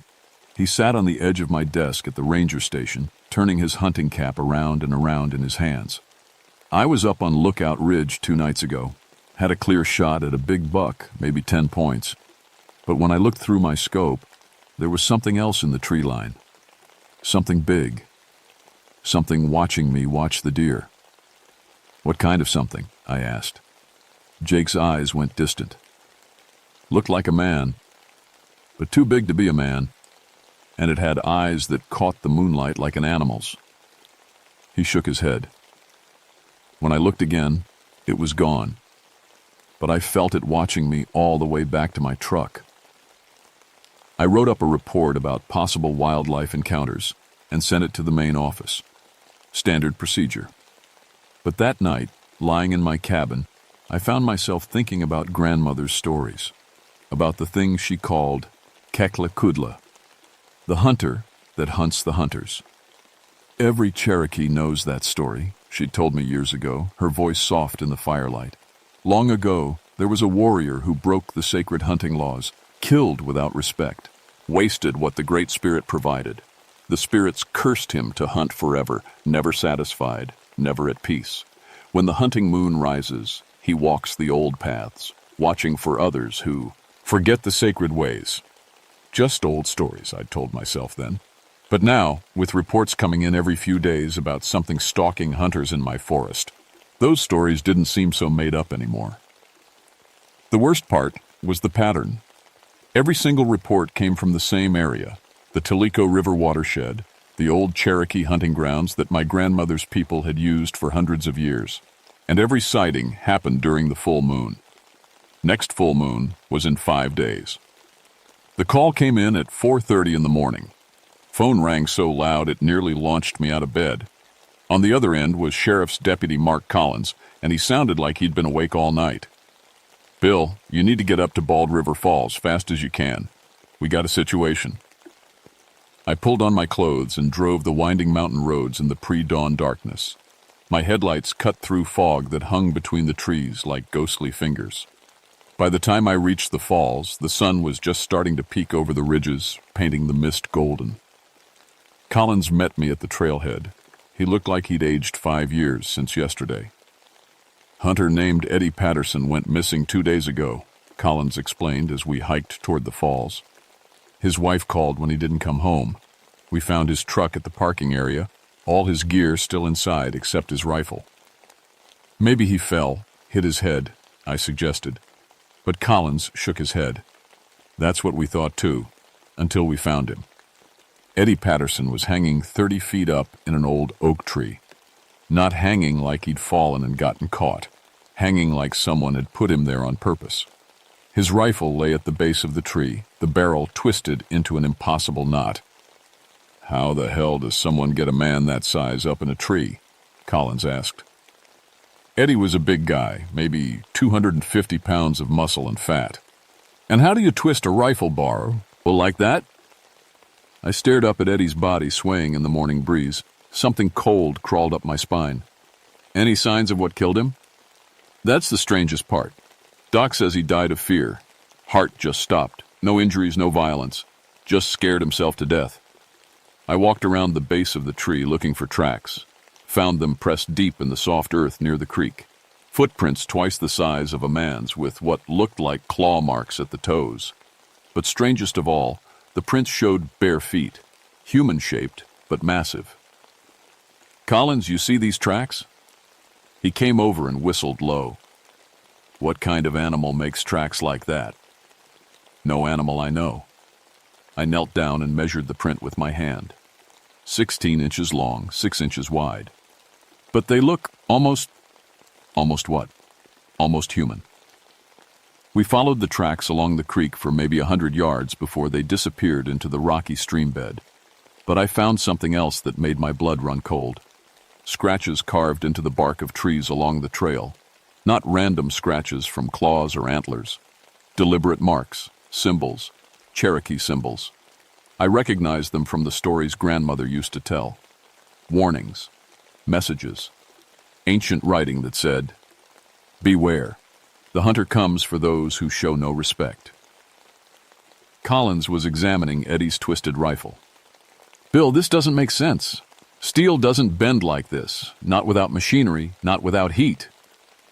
I walked back to where Eddie's body hung in the tree. The rope around his neck wasn't rope at all. It was woven from vines and twisted bark, done in a pattern I'd seen before in grandmother's stories. The way the old Cherokee used to prepare offerings for the spirits. "We need to get him down," I said. It took 3 men and a ladder to lower Eddie Patterson's body. As we worked, I noticed something that chilled me to the bone. Eddie's huoas. Haunting jacket was soaked with blood, not his own blood, but the blood of animals. Fresh blood, like he'd been field dressing a dozen deer. But there were no deer carcasses anywhere around. Collins, Eddie's wife say anything about him having a successful hunt? Matter of fact, she mentioned he'd been bragging about killing 6 deer in 2 days. Said he was planning to sell the meat. 6 deer in 2 days. The legal limit in Tennessee is 1 deer per day during hunting season. Eddie Patterson had been poaching and doing it on sacred Cherokee land. As we loaded the body into the coroner's van, I heard something that made me stop cold. A sound drifting down from the ridges above us. A long, mournful call that wasn't quite human and wasn't quite animal. Like a war cry mixed with the howl of a wolf. Collins heard it too. What the hell was that? I looked up at the tree line and thought I saw a shadow moving between the trunks. Something tall and broad-shouldered that seemed to flow from tree to tree without making a sound. Probably just wind in the trees, I said, but my hand moved instinctively to the service pistol on my belt. That night I visited my grandmother's grave behind the old Cherokee church, knelt down beside her headstone, and spoke to her like she was still sitting in her rocking chair. Grandmother, I think the old stories are true. I think Kekla Kudle is walking again. What am I supposed to do? The wind through the pines sounded almost like her voice. Remember what I taught you, grandson. Some laws are older than the ones written in books. Driving home, I passed 3 more hunters heading into the forest for night hunting. Legal during bow season, but these men had rifles and spotlights. Poachers, most likely, coming to take advantage of the confusion around Eddie's death. I should have stopped them, should have checked their licenses and equipment.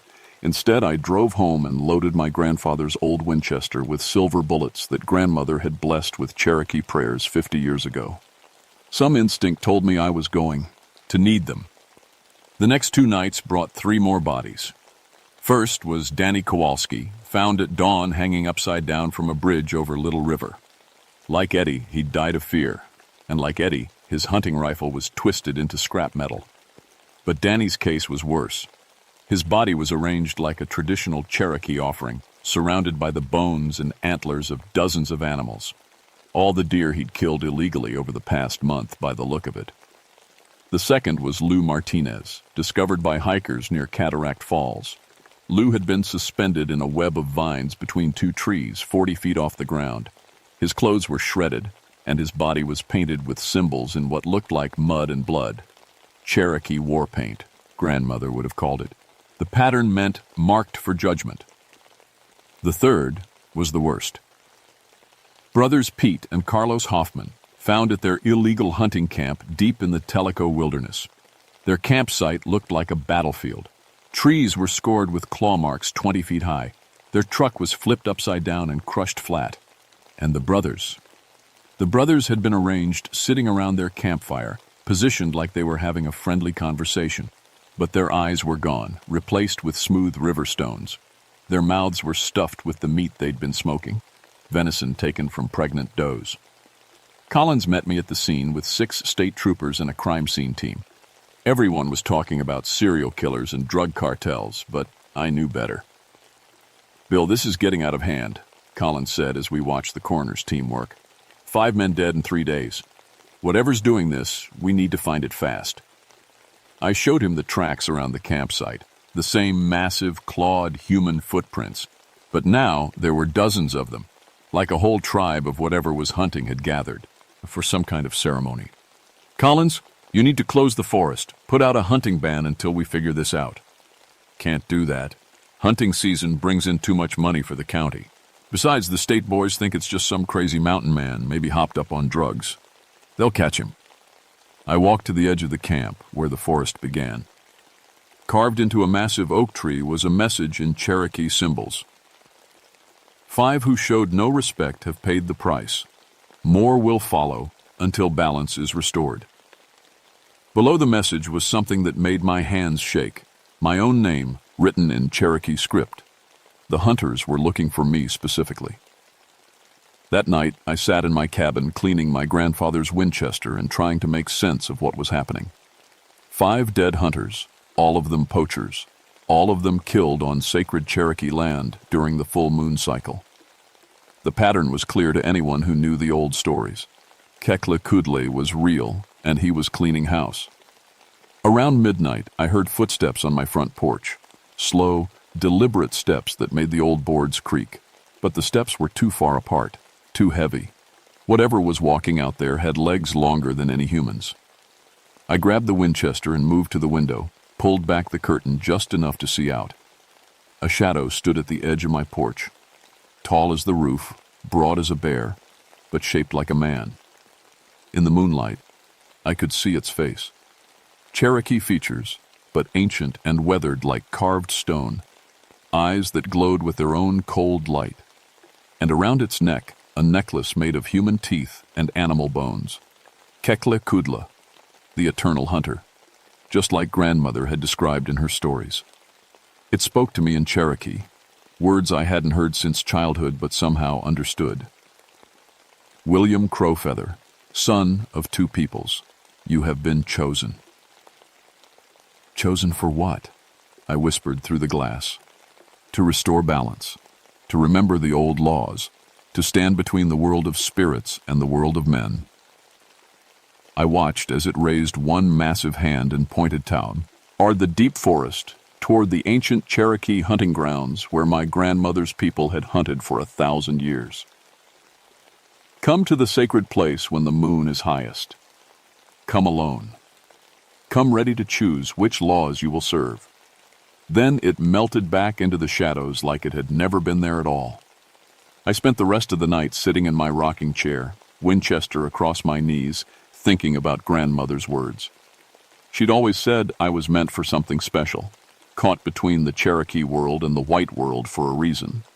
Now I was starting to understand what that reason might be. 3 more hunters had gone into the forest that evening, ignoring all the warnings and roadblocks. Radio chatter suggested they were heading for the old, sacred hunting grounds, probably planning to take advantage of all the chaos to do some serious poaching. If Kekle-Kudla found them first, they'd end up like the others, arranged like offerings, twisted into symbols of ancient justice. Unless I got there first. I checked the silver bullets in the Winchester and headed into the forest. Time to see if I was Cherokee enough to talk to a legend, and human enough to survive the conversation. The sacred hunting ground lay in a natural bowl between 3 ridges, hidden so deep in the Cherokee National Forest that most maps didn't show it. Grandmother had brought me here once when I was 12, told me it was where her grandfather's grandfather had performed the first hunt ceremony each season. I reached the clearing just as the full moon crested overhead. The 3 poachers were already there, spotlights blazing, moving through the sacred grove like they owned it. I recognized them. The Dawson brothers and their cousin Mickey, all of them known for taking deer out of season and leaving the meat to rot. "Hey, you boys need to get out of here," I called as I approached. Ched their camp. Forest's closed due to ongoing investigation. The oldest Dawson brother, Earl, turned his spotlight on me. "Says who? You ain't got jurisdiction to close nothing, Ranger.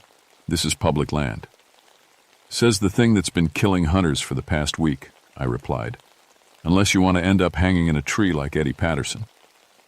The brothers laughed, but I could see they were nervous. They'd heard the stories, seen the news reports.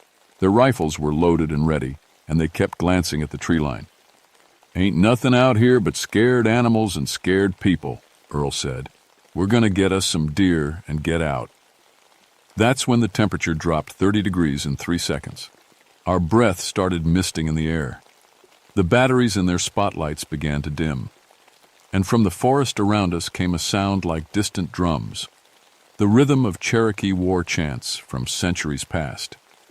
"What the hell?" Mickey whispered, raising his rifle. The trees began to move without any wind. Branches swayed and creaked, forming patterns that looked almost like dance movements. And in that swaying forest, shadows began to take shape. Not just one shadow, but dozens. Cherokee warriors, translucent as moonbeams, emerged from between the trees. They carried ancient weapons, bows, tomahawks, spears tipped with flint. Their faces were painted for war, their eyes glowing with the same cold light I'd seen on my porch. At their head walked Kekle-Kudla. In the clearing, surrounded by his ancestors, the eternal hunter looked even more massive than before. 8 feet tall, broad-shouldered as a bear, but moving with the fluid grace of a mountain cat. His skin was dark copper, marked with scars from 1,000 hunts. His hair was long and black, woven with feathers and bones. Around his waist hung a belt made from the hides of animals that had died with honor. The Dawson brothers opened fire. Their bullets passed right through the ghostly warriors like they were shooting at mist. But Kekle was solid enough. The bullets struck him in the chest and shoulder, spinning him around but not dropping him. Silver streaks of light marked where the bullets hit, and I realized the poachers were using some kind of blessed ammunition. Kekle roared, a sound that shook the ground and sent every animal within miles running. The ghostly warriors raised their weapons and charged. What followed was like watching a battle from a nightmare. The Cherokee spirits moved through the clearing like deadly smoke, and everywhere they touched, the poachers' equipment failed. Rifles jammed, spotlights exploded. Even their truck's engine died with a mechanical scream. Earl Dawson ran straight toward me, his eyes wild with panic. "Shoot them, Ranger! Shoot them!" I raised the Winchester but didn't fire. Something in grandmother's blood told me this wasn't my fight. Mickey screamed as ghostly hands lifted him off the ground. He hung suspended in the air, his body rigid with terror. I watched his face go from red to white to blue as his heart simply stopped from fear.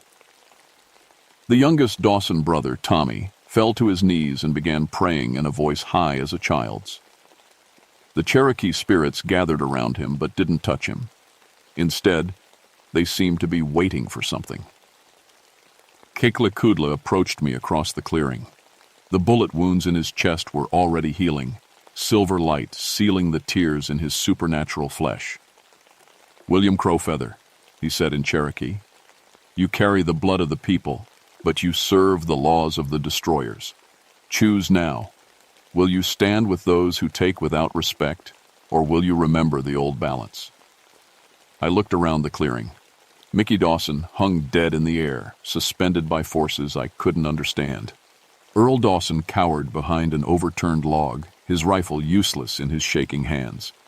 Tommy knelt in the center of it all, surrounded by the spirits of my ancestors. And I understood what was happening. This wasn't just about punishing poachers. This was about me, about the choice I'd been avoiding my whole life, whether to honor my Cherokee blood or keep serving a system that saw the forest as just another resource to be managed. "What do you want from me?" I asked in Cherokee, the words feeling strange after so many years of English. "Become the bridge between worlds, teach both peoples the old laws, make sure the balance is never forgotten again." Kekle gestured to the kneeling Tommy Dawson. "This one shows proper respect. He may live. The others have chosen their path." I looked at Tommy, saw the genuine terror and remorse in his young face. Maybe 19 years old, probably pressured into this hunt by his older brothers. "I'll do it," I said. "I'll be your bridge. But the boy comes with me. He's young enough to learn better." Kekle nodded slowly. "It is agreed. But know this, Bridgewalker, you serve both worlds now. You will carry both burdens. Some of your own people will call you traitor. Some of mine will call you weak." Earl Dawson chose that moment to make his last mistake. He jumped up from behind the log and fired his rifle at Kekle's back. The Eternal Hunter turned, caught the bullet in his bare hand, and crushed it to powder. Then he gestured, and Earl simply came apart. Not violently, not bloodily. He just faded away like morning mist, leaving only his empty clothes crumpled on the forest floor. "The choice is made," Kekle said. "Balance is restored. For now."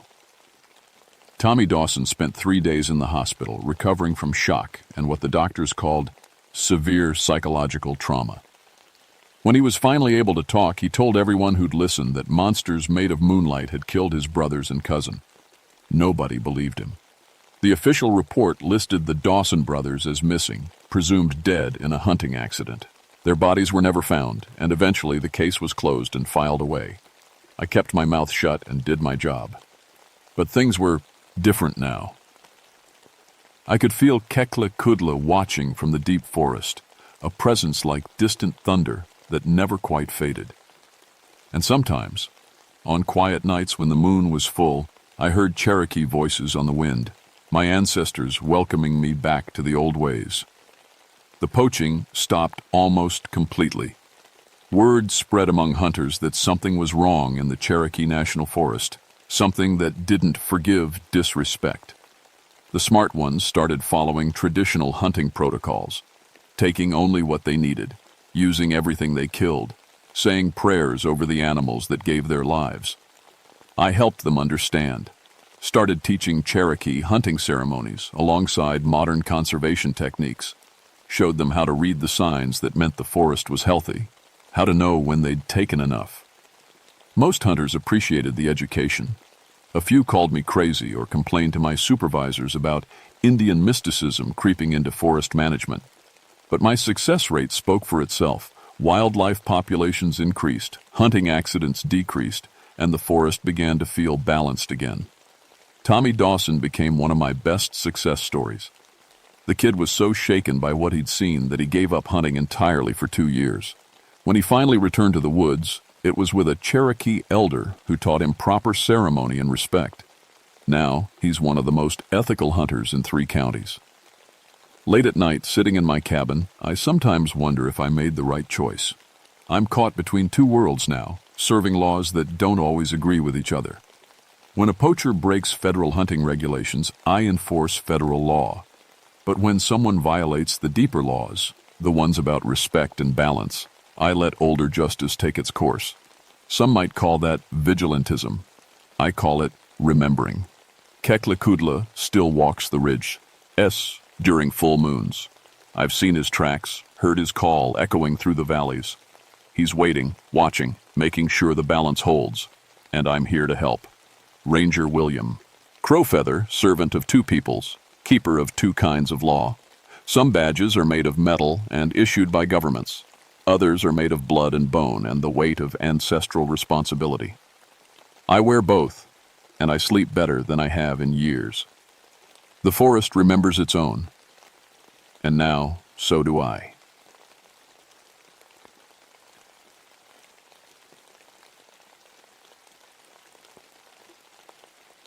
My name is Martha Asheville, but everyone calls me Marty. I've been a park ranger here in the Great Smoky Mountains for 15 years now.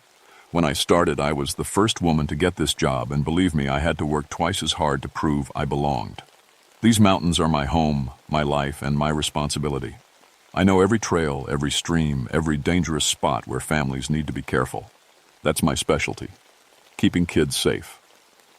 I run camping programs, teach parents about bear safety, and make sure children don't wander off where they shouldn't. I carry extra supplies for little ones in my pack, bandages, snacks, even a tiny emergency blanket. Always prepared, that's me. But I wasn't always this way. 5 years ago, I was just another ranger doing my job. Then, everything changed in one terrible day. It was August 1966. A flash flood came through Cataract Falls faster than anyone expected. My 7-year-old daughter Emma was playing by the water while I checked on some campers nearby. I heard the roar of water and turned around, but she was already gone. Just gone. I searched for 2 years. Every day off, every spare hour. I knew these mountains better than anyone. If Emma was out there, I would find her. But I never did. Finally, I had to accept what everyone else already knew. My little girl was dead. That's when the gray started showing in my hair, even though I was only 33. That's when I started carrying those child-sized supplies. And that's when I became the ranger who never, ever lets a child out of her sight. The other rangers understand. They know why I get nervous when kids run ahead on trails. They know why I count heads 3 times before we move camp. They've seen me wake up at night during camping trips just to check that all the children are still in their tents. People trust me because of what happened to Emma. Parents, look at me and think, she knows how dangerous these mountains can be. They're right, I do know. I learned the hardest way possible. So when 3 different families came to me in July 1971, all telling the same strange story, I listened carefully. Their kids had been playing with another little girl during their camping trips, a girl who knew secret paths through the forest. a girl who could show them hidden caves and the best places to find pretty rocks. What did she look like? I asked each family. The descriptions were always the same: 7 years old, brown hair and pigtails, wearing a yellow dress with small flowers on it. She told them her name was Emma. My heart stopped each time I heard it. Yellow dress with flowers. That's what my Emma was wearing when she died. But that was impossible. Emma was gone. She'd been gone for 5 years. I'd accepted that. I'd moved on. Hadn't I? The first time someone mentioned it, I figured it was just a coincidence. Kids make up imaginary friends all the time, especially when they're somewhere new and exciting. The name Emma isn't that unusual. The second time I started paying attention. The third time I knew something was wrong. The Morrison family was staying at Campsite 12, the same area where Emma used to love playing. Mr. Morrison found me at the ranger station on a Tuesday morning looking worried. My 6-year-old son Jake keeps talking about this girl he's been playing with, he said. Says she knows all the best hiding spots, but we haven't seen any other kids around. I felt that familiar tightness in my chest. Can you tell me exactly what Jake said? Mr. Morrison shifted uncomfortably. He says she showed him a trail that leads to a waterfall nobody else knows about. Says she can walk on the rocks without falling, even when they're wet. But here's the thing, Ranger Asheville, Jake described this girl perfectly, and he's never seen her with parents. She just appears when he's playing alone. I kept my voice steady. What does she look like? Small, around 7, brown hair and pigtails, wearing a yellow sundress with little flowers. My hands went cold. Did she tell Jake her name? Emma. She told him her name was Emma. That afternoon, I hiked out to Campsite 12. The Morrison family was getting ready for a nature walk, and Jake was bouncing with excitement. Can Emma come with us? He asked his parents. She knows where the best berries are. I knelt down next to Jake. Can you tell me more about Emma? His face lit up. She's really nice. She knows all the secret places in the forest. Yesterday she showed me a cave that has pictures on the walls. And she can talk to the animals. I saw her pet a bear cub. A chill ran down my spine. Bear cubs meant mother bears nearby. That was exactly the kind of danger I trained families to avoid. Jake, where did you meet Emma? By the big rocks near the water. She was sitting there crying, so I asked her what was wrong. She said she was lost and couldn't find her mommy. But then she started smiling and said she could show me all her favorite places. I spent the rest of the day checking every trail near Campsite 12. I found small footprints in the mud by the stream, child-sized, but old. Too old. They should have washed away days ago, but they looked fresh. Near the big rocks Jake mentioned, I found something that made my blood freeze. A small yellow hair ribbon, the kind Emma used to wear. It was clean, bright, as if it had just been dropped, but it was tied around a stick that had been stuck in the ground, like a marker. That night I couldn't sleep. I kept thinking about Jake's story, about the bear cub, about footprints that shouldn't exist. Around midnight I decided to patrol the campsite area. The moon was full, casting long shadows through the trees. Everything looked normal until I reached the stream near Campsite 12. That's when I saw her, a small figure in a yellow dress, standing by the water, and she was facing away from me, her brown hair in messy pigtails. For a moment, my heart stopped completely. Emma? I whispered. The figure turned slightly, and I caught a glimpse of her profile. It was Emma. It was impossible, but it was her. The same small nose, the same stubborn chin. I took a step forward, and she turned to face me fully. Her eyes were wide and confused. Mommy? She said in a voice I remembered from my dreams. Mommy, I can't find you. Where did you go? I tried to move toward her, but my legs felt like lead. This wasn't possible. Emma was dead. I'd accepted that. I'd grieved. I'd moved on. Emma, honey, is that really you? She smiled, and it was like sunshine breaking through clouds. I've been waiting for you, Mommy. I found so many friends to play with. They're all lost too, but we take care of each other. What friends, baby? The other kids. They can't find their parents either, but it's okay. I show them all the fun places. We play together every day. A terrible understanding began creeping over me. Emma, what other kids? But when I looked up, she was gone. Just like that. The stream gurgled peacefully, and an owl called in the distance. I stood there for an hour, but she didn't come back. The next morning, the Morrisons packed up and left early. Jake was crying. I want to say goodbye to Emma, he kept saying. She promised to show me the secret waterfall today. I helped them load their car, trying to act normal. But inside, I was falling apart. Either I was losing my mind, or something impossible was happening in these mountains. That afternoon, I got a call on my radio.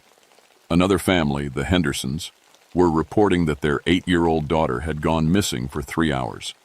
They'd found her eventually, playing by herself near Cataract Falls.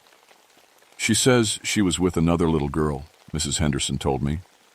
A girl named Emma, who knew all the trails, but we never saw anyone else. I was starting to understand that this wasn't going away. Whatever was happening, Emma was somehow involved.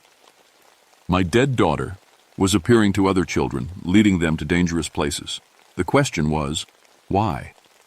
Over the next 2 weeks, the reports kept coming. The Patel family said their 5-year-old son had been found standing at the edge of a cliff, claiming Emma had shown him where the eagles live. The Johnson twins, both 9 years old, went missing for a whole morning and came back talking about Emma's underwater house near the rapids. Each time, the children were found in dangerous places.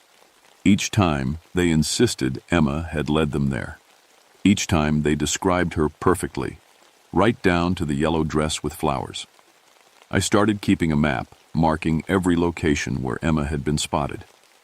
The pattern was clear. All the sightings happened near Cataract Falls, in the area where she'd died. But they were spreading outward, like ripples in a pond. The worst part was that the children all loved her. They talked about Emma like she was their best friend. They begged their parents to let them go find her again. They cried when it was time to leave the campsite. Emma knows all the secret places, 7-year-old Sarah Chen told me. She showed me where the fairies live, under the big waterfall. She can walk right through the water and not get wet. I started patrolling the area every night, hoping to see Emma again. I needed to understand what was happening. On the 3rd night, I got my wish. She appeared by the old oak tree where she used to climb when she was alive. This time, she looked solid, real. If I hadn't known better, I would have thought she was just another lost camper. "Hi, Mommy," she said, like no time had passed at all. "I missed you." I sat down on a fallen log, trying to stay calm. "I missed you too, baby. But Emma, you've been gone for 5 years." She looked confused. "Gone? But I'm right here. I've been waiting for you to come play with me." "Emma, you remember what happened by the water? The day you—" I couldn't say it. Her face scrunched up like she was trying to remember something difficult. "It got really loud and really cold. And then everything went dark. But then I woke up and there were other kids here. Kids like me, who couldn't find their mommies and daddies." "What other kids?" "Tommy and Sue and little Mary. They've been here a long time. Tommy says he's been waiting since before there were cars. But it's okay. We take care of each other. And now I take care of the visiting kids too."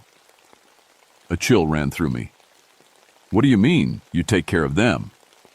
Emma's eyes brightened. "I show them all the best places. The caves with pretty rocks, the trees that are good for climbing, the spots where you can see the whole valley. The grown-ups never want to go to the really fun places." "Emma, some of those places are dangerous." She looked hurt. "They're not dangerous if you know the secrets." "I know all the secrets now. The mountain told me." "The mountain told you?" Emma nodded seriously.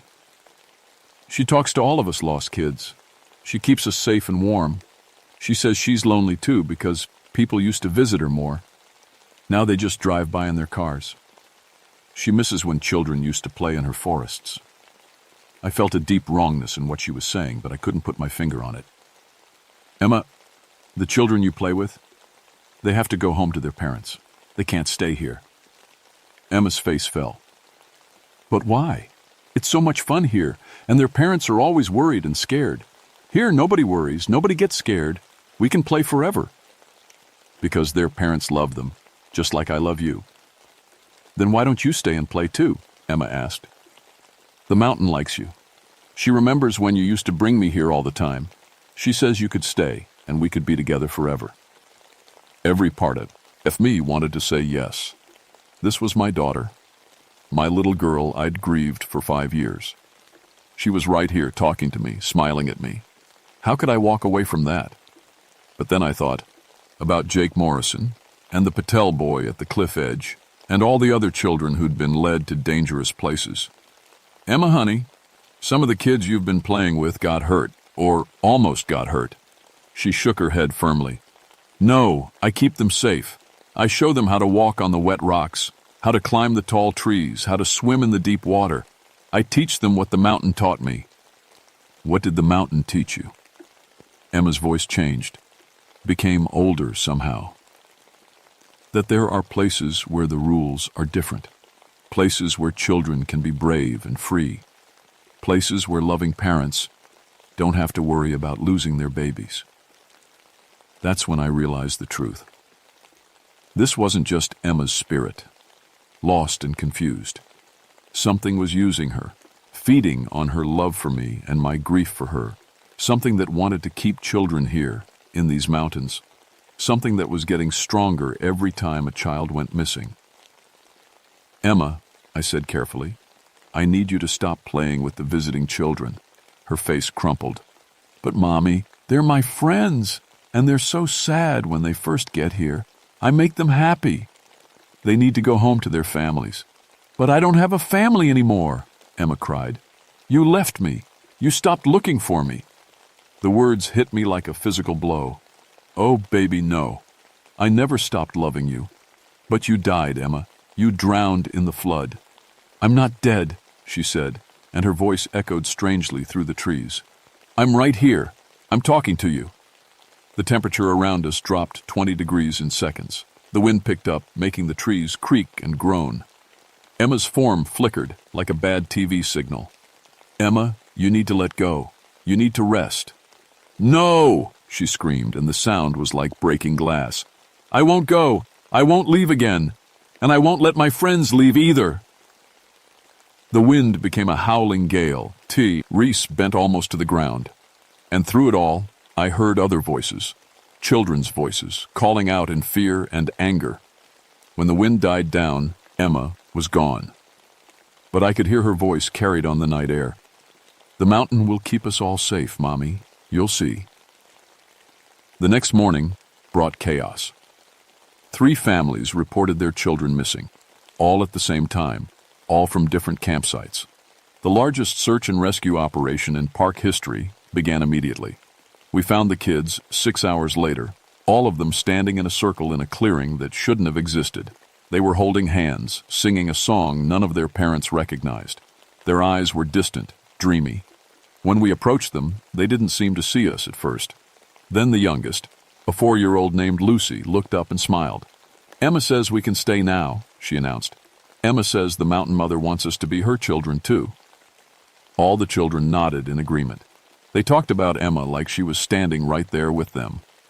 They said she'd shown them the mountain mother's secret places, taught them the mountain mother's songs. But here's what made my blood run cold. They all knew things they shouldn't know.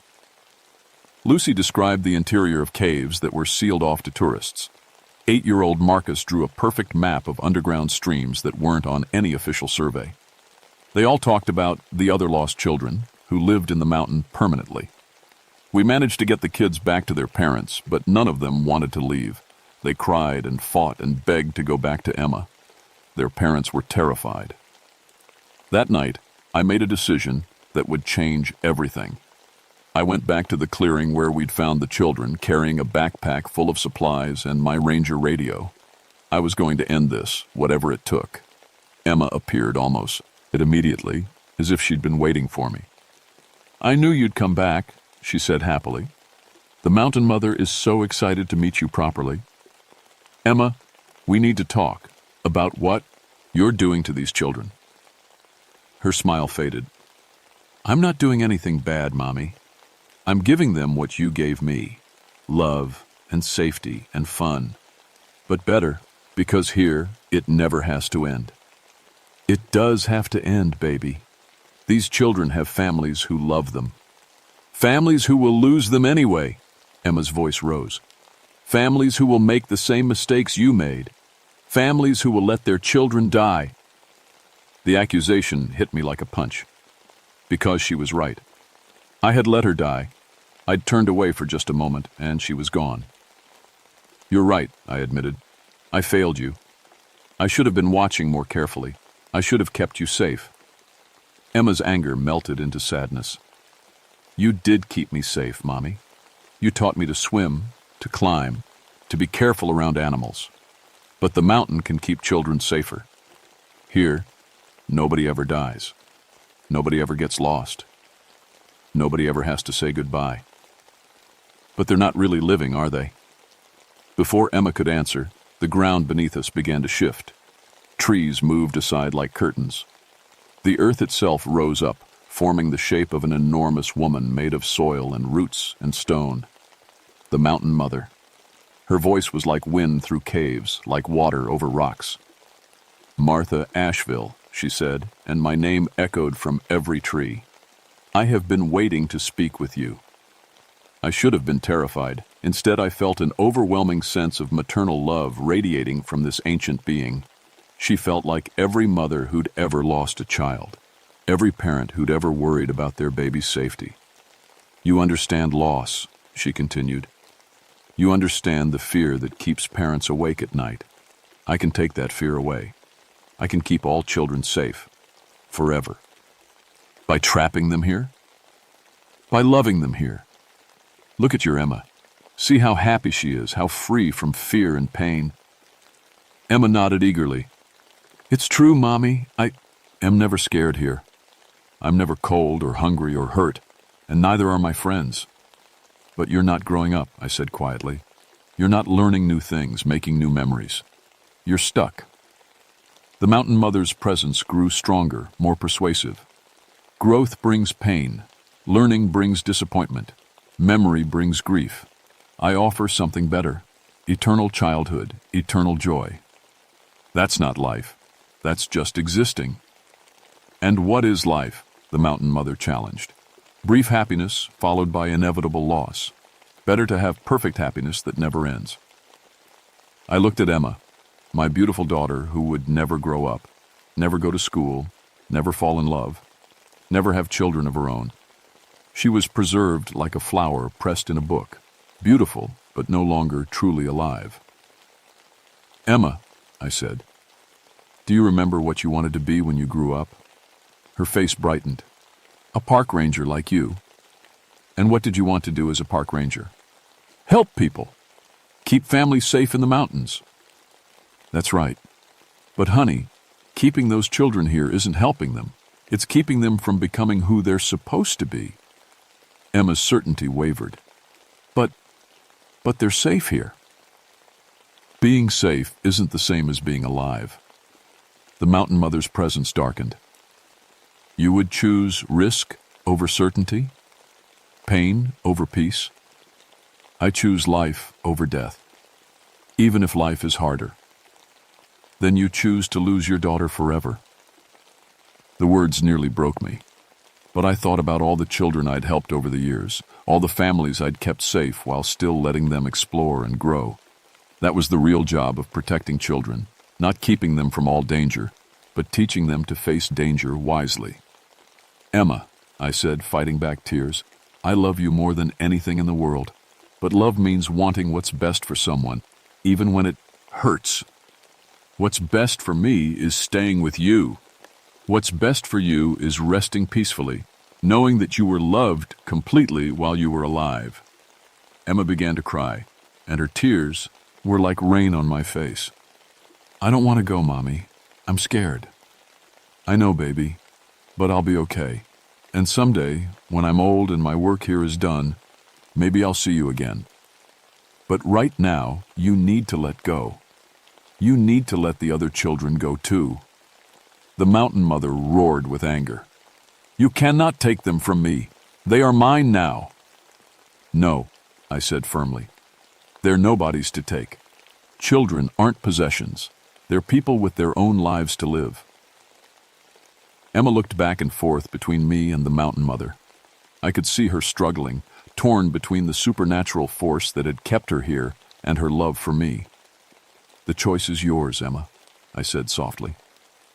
"I can't make it for you, but I trust you to choose what's right." For a long moment, everything was silent. Then Emma stepped away from the mountain mother and toward me. "I choose to let go," she whispered. The mountain mother's scream of rage shook the entire forest, but Emma's form began to glow with warm, peaceful light. "I love you, Mommy," she said. "Take care of the other children for me." "I will, baby. I promise." Emma smiled one last time and then she was gone. Not vanished, but truly gone, in peace. The mountain mother's presence faded with a sound like grinding stone. The unnatural clearing disappeared, leaving just normal forest. And in the silence that followed, I heard something that made my heart leap. Children's voices, calling for their parents, no longer lost. The official report said that 7 children had experienced group hysteria during a camping trip and wandered into the forest together. They were found confused but unharmed, with no memory of how they'd gotten there. That was the story we told the media, the families, and the Park Service headquarters. It was easier than the truth. But I knew what really happened. Emma had chosen to move on, and in doing so, she'd freed the other spirits, the children who'd been lost in these mountains for decades. The mountain mother's hold was broken. 3 months later, I requested a transfer to the administrative office. I couldn't handle field work with families anymore. Every time I saw a child Emma's age, I remembered that last conversation. Every time parents asked me to keep their kids safe, I thought about the choice between safety and freedom. I still work for the Park Service, but now I write safety protocols and train new rangers. I teach them about the real dangers in these mountains: flash floods, wildlife, difficult terrain, and how to help families navigate those dangers without taking away the joy of exploration. I don't carry child-sized emergency supplies anymore. Emma doesn't need them, and somehow that feels right. The reports of children playing with mysterious companions stopped completely after that night. The Cataract Falls area became just another beautiful part of the Great Smokies, no more dangerous than any other wilderness area. But sometimes, on very quiet nights, I walk the trails near where Emma died, not looking for her. I know she's at peace. Just remembering her and thinking about all the children whose lives she saved by choosing to let go. People ask me sometimes if I regret my decision, if I wish I'd chosen differently, taken the mountain mother's offer to be with Emma forever. The answer is no. Love isn't about holding on. It's about knowing when to let go. Emma taught me that in the end. My 7-year-old daughter, braver than her mother, choosing what was right over what was easy. Some losses can't be healed, and some love is too strong to let go, even after death. But sometimes the strongest love is the kind that does let go, trusting that what comes next will be okay. I still miss her every day, but I'm proud of the choice she made, and I keep my promise to her. I take care of the other children, the living ones, helping them explore these beautiful, dangerous mountains safely. That's what park rangers do. We protect and serve, even when it breaks our hearts.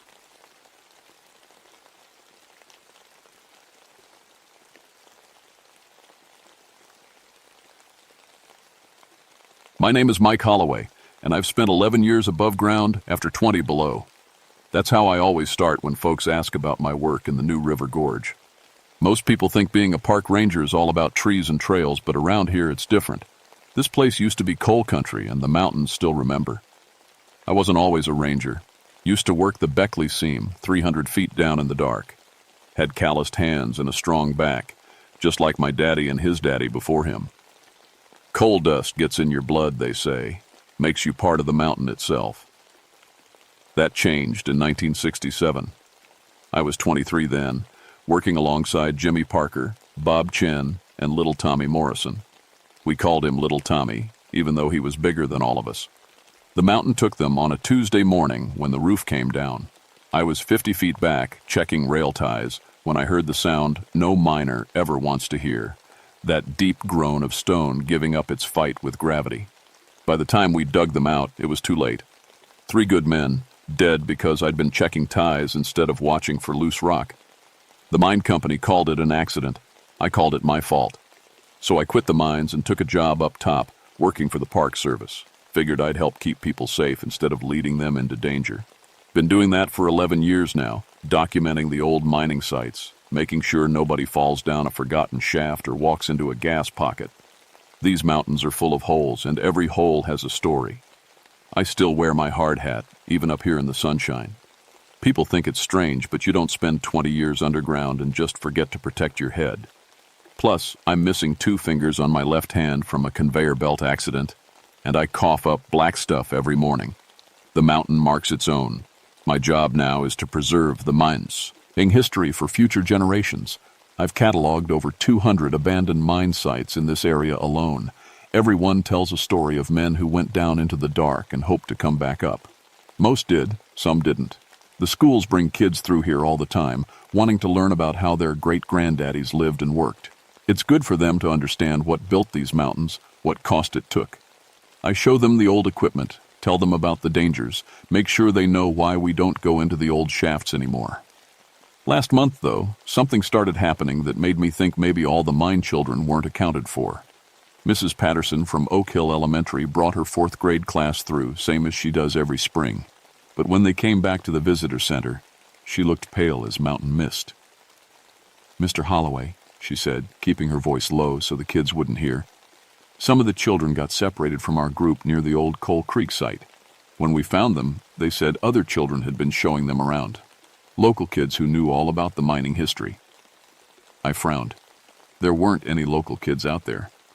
The nearest houses were 5 miles away, and no children lived there anyway. "What did these kids look like?" I asked. Mrs. Patterson shook her head. "That's the strange part. When I asked, my students couldn't really describe them clearly. Said they were wearing old-fashioned clothes, like from the pictures in the museum, and they knew things." She paused. "They knew things about mines that closed before any of us were born." That's when I knew something was wrong. Real wrong.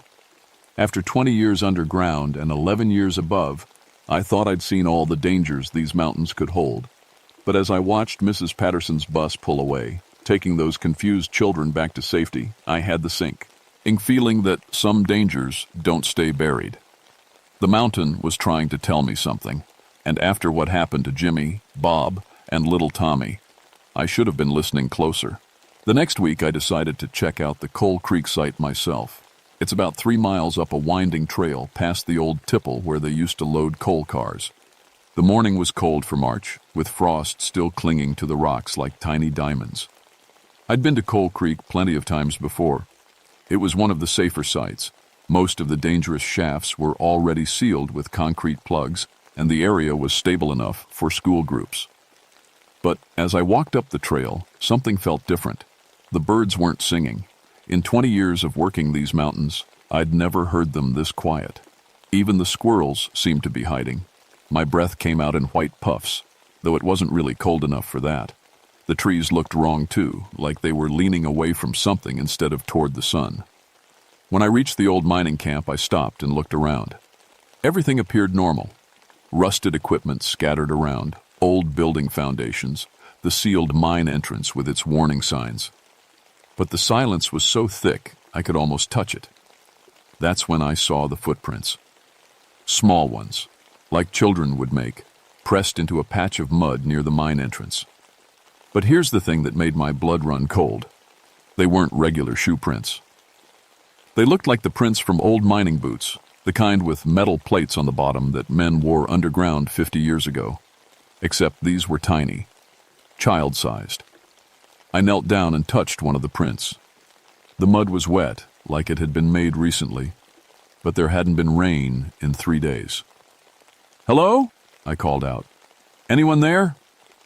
My voice echoed off the rocks and came back sounding strange, like it had traveled through a long tunnel instead of open air. I waited, listening hard, but heard nothing. Then I noticed the coal dust, fresh coal dust, scattered around in patterns that didn't make sense. It looked like someone had been playing with it, making designs, but the nearest active mine was 20 miles away and there was no reason for fresh coal to be here. I followed the little footprints around the side of the mountain. They led to a shaft I'd never seen before, one that wasn't on any of my maps. The opening was small, maybe 4 feet high, and partially hidden by brush. No warning signs, no concrete plug, just a dark hole leading down into the earth. Cold air was coming out of that hole, not the normal cool you'd expect from underground, but freezing cold, like winter had gotten trapped down there and couldn't find its way out. I pulled out my flashlight and shined it into the opening. The beam seemed to get swallowed up after just a few feet, like the darkness was thicker than it should be. But in that brief moment before the light disappeared, I saw something that made me stumble backward. A small figure, standing just inside the tunnel. A child, wearing what looked like old mining clothes, canvas pants, a cloth shirt, and a tiny hard hat. The figure was facing away from me, perfectly still. "Hey!" I shouted. "Kid, get out of there! It's dangerous!" The figure didn't move, didn't even seem to hear me. I looked around for a way to climb down safely. The opening was too small for me to fit through easily, but if there was a child in trouble, I had to try. When I looked back with my flashlight, though, the figure was gone. I spent the next hour searching around the shaft, calling out, looking for any sign of where the child might have gone. Nothing.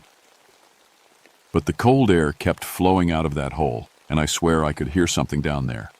Not quite voices, not quite footsteps, but something moving around in the dark. That evening, I called Mrs. Patterson to ask more about what her students had seen. She sounded worried when she heard my voice. "Mr. Holloway, I'm so glad you called. I've been meaning to get back in touch with you. 3 of my students have been acting strange since our field trip. They keep talking about wanting to go back to the mine, saying their new friends are waiting for them." "What friends?" "The children they met. They keep asking when we can visit the working children again. When I ask what they mean by working children, they just say the kids who showed them how to sort coal and check for gas pockets." "Mr. Holloway, how would 4th graders know about gas pockets?" "They wouldn't.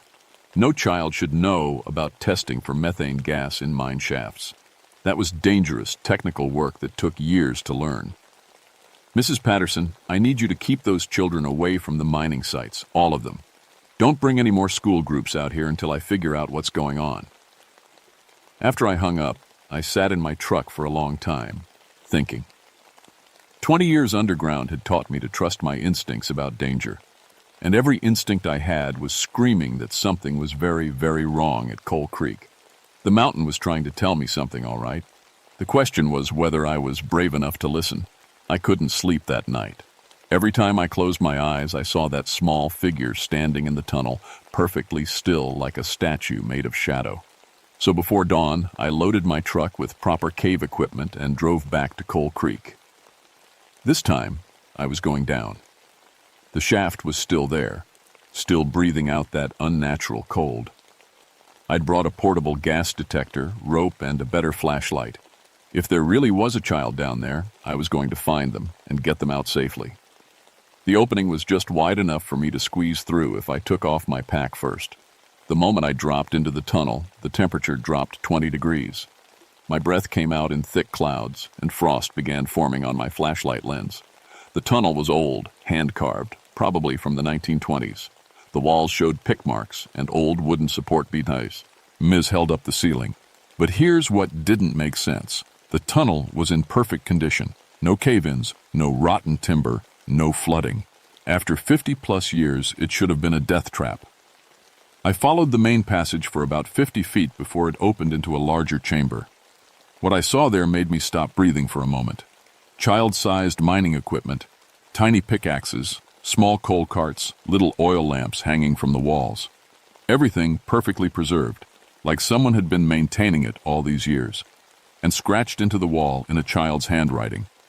Jimmy, age 9. Sarah, age 11. Tommy, age 8, Mary, age 10. Dozens of names and ages, all between 8 and 12 years old. My gas detector started beeping. Not a dangerous reading, but higher than normal. Something was definitely wrong with the air down here. That's when I heard the voices. Soft, distant, echoing from deeper in the mine. Children's voices, talking quietly among themselves. I couldn't make out words, but the tone was serious, like kids trying to do important work. I followed the sound through a narrow passage that led to another chamber. This one had rail tracks running through it, old-style mining carts sitting on the rails. The voices were coming from just ahead, around a bend in the tunnel. I turned off my flashlight and listened. The voices were clearer now. Need to check the 3rd level for gas pockets. Cart number 7 has a loose wheel. New people coming tomorrow. We need to show them safe paths. These were children talking about mining operations, like they'd been doing it their whole lives, using technical terms that most adults didn't know. I turned my light back on and stepped around the corner. They were there.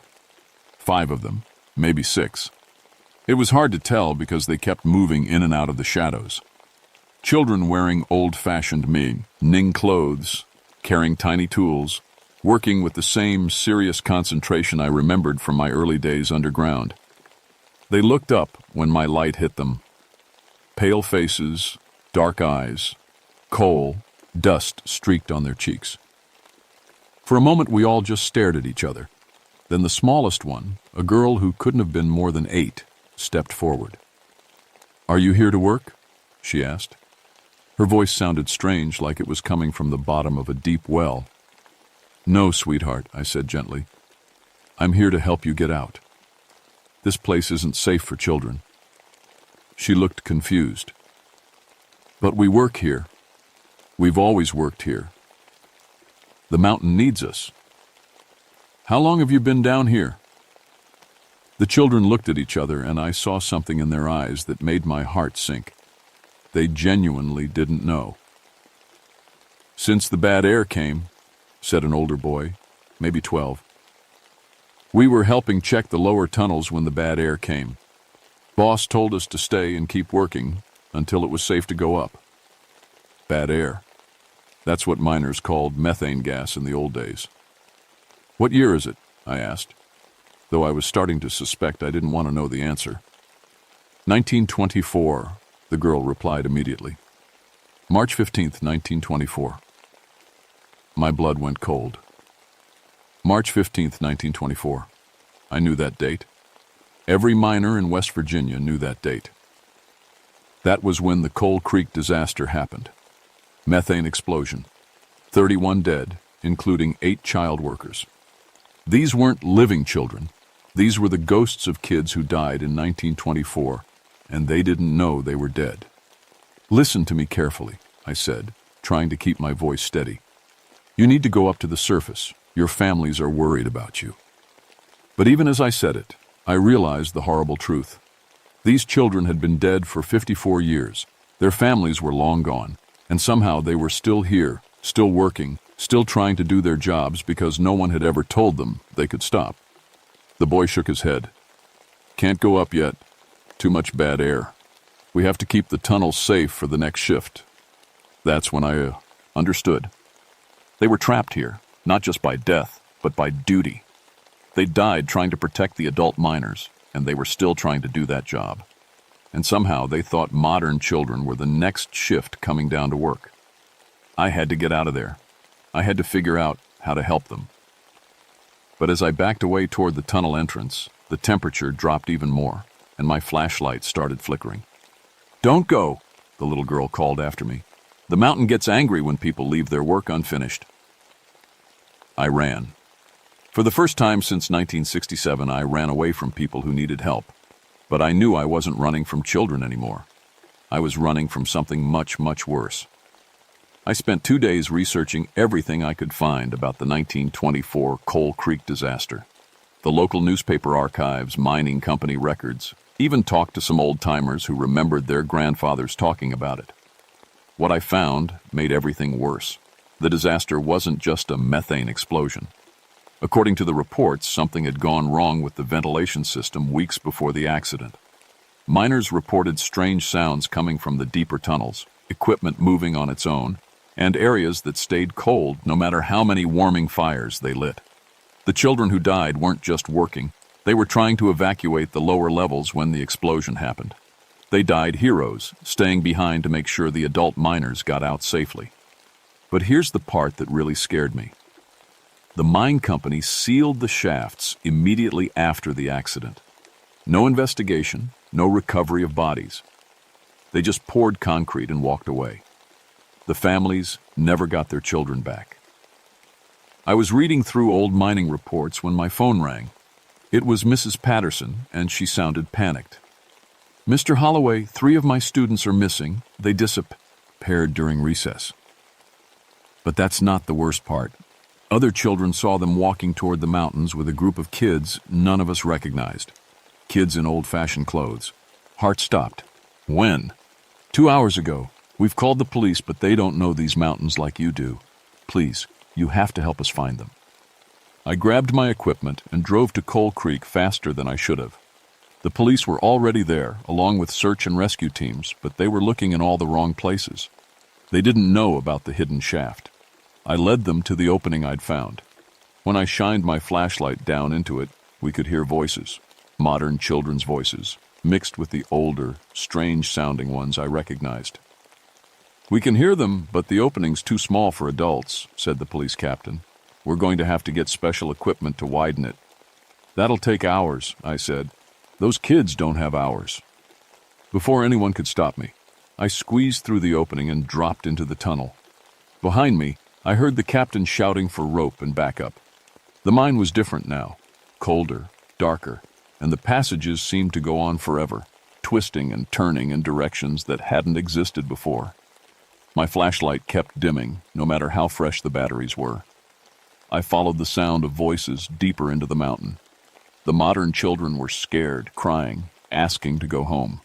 The ghost children were trying to comfort them, telling them work would start soon, that they just needed to learn the safety procedures first. I found them in the large chamber where I'd seen the equipment before. 3 living children, 2 girls and a boy, maybe 9 or 10 years old, sitting with 5 ghost children who looked just as real and solid as they did. But that's not what made me freeze in terror. Behind them, the chamber extended much farther than it had before. And in that extension, I could see dozens more ghost children, maybe hundreds, all ages, all time periods, stretching back through decades of mining disasters, all still working, still trying to keep the mountains safe. And at the very back, in the deepest shadows, something huge was watching. Something that made the air itself feel heavy with hunger. "Mr. Holloway," one of the living children called out when she saw me, "we want to go home, but our new friends say we have to work first." The smallest ghost child, the girl I'd met before, looked at me with those dark, endless eyes. "The mountain is hungry," she said simply. "It's been hungry for so long. We keep feeding it our work, but it wants more. It wants helpers who can bring others." That's when I understood the horrible truth.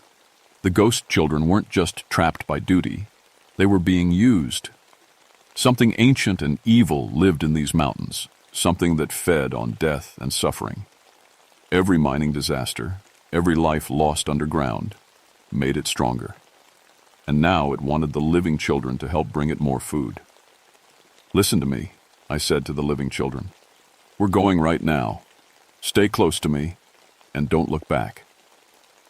But as we started toward the tunnel entrance, the temperature dropped to freezing. Ice began forming on the walls, and our breath came out in thick clouds that seemed to hang in the air too long. The ghost children stepped in front of us. "Can't go yet," the boy said sadly. "Mountain's orders. New workers need to learn the job first." Behind them, that massive presence in the shadows shifted, and I heard a sound like tons of rock settling deep underground. Except it wasn't rock. It was something alive, something ancient and patient and endlessly hungry. The living children pressed closer to me, whimpering with fear. I put my arms around them and made a choice. "You kids want to do your job?" I called out to the ghost children. "Your real job was keeping miners safe, right?" They nodded. Then help me get these children out of here. That is what good miners do. We take care of each other. For a moment, the ghost children looked confused. Then the little girl smiled, and for just an instant, she looked like a normal, happy child instead of something trapped and lost. You're right, she said. That's what good miners do. That's when the mountain got angry. The whole mine started shaking. Rock dust fell from the ceiling, and the old wooden support beams groaned under pressure they were never meant to handle. In the deep shadows, that ancient thing let out a sound like an avalanche mixed with a scream, but the ghost children stood their ground. Maybe for the first time in 54 years they remembered who they really were. Not the mountain's prisoners, but heroes who had died protecting others. This way, the little girl shouted, and she led us through passages that appeared as we needed them, past cave-ins that somehow weren't there when we approached. Behind us, I could hear the mountain thing coming, sliding through tunnels like some massive snake made of stone and darkness. The walls started closing in, trying to trap us, but the ghost children seemed to know every secret way through the maze. Hurry, the older boy called back. It's really angry now. We reached the main tunnel just as part of the ceiling collapsed behind us. The ghost children pushed us toward the entrance, their forms getting fainter as we moved away from the deep places where they'd been trapped so long. Go, the little girl said. We'll hold it back. What about you? I asked. She smiled, and in that smile I saw peace for the first time. We're finally going home. Been waiting so long to go home. I lifted the 3 living children up through the entrance one by one, then pulled myself out just as the entire mine system collapsed. The ground shook for almost a minute, and then everything went quiet. The ghost children were gone. All of them. I could feel it. They'd finally found their way to whatever comes after, free from the thing that had been using them. The rescue teams pulled us away from the area as more sections of the mountain settled. By morning, the whole Coal Creek site was declared geologically unstable, off limits to everyone. The 3 children I'd brought out were fine physically, but they needed counseling. They remembered everything: the ghost children, the cold, the sense of something huge and hungry watching them. But kids are tougher than adults sometimes. They healed. As for me, I finally stopped wearing my hard hat above ground. For the first time since 1967, I felt like I could breathe freely. The guilt I'd carried about Jimmy, Bob, and little Tommy didn't disappear, but it got lighter. Sometimes people die, and it's not your fault. Sometimes they die heroes, and the best thing you can do is remember them right.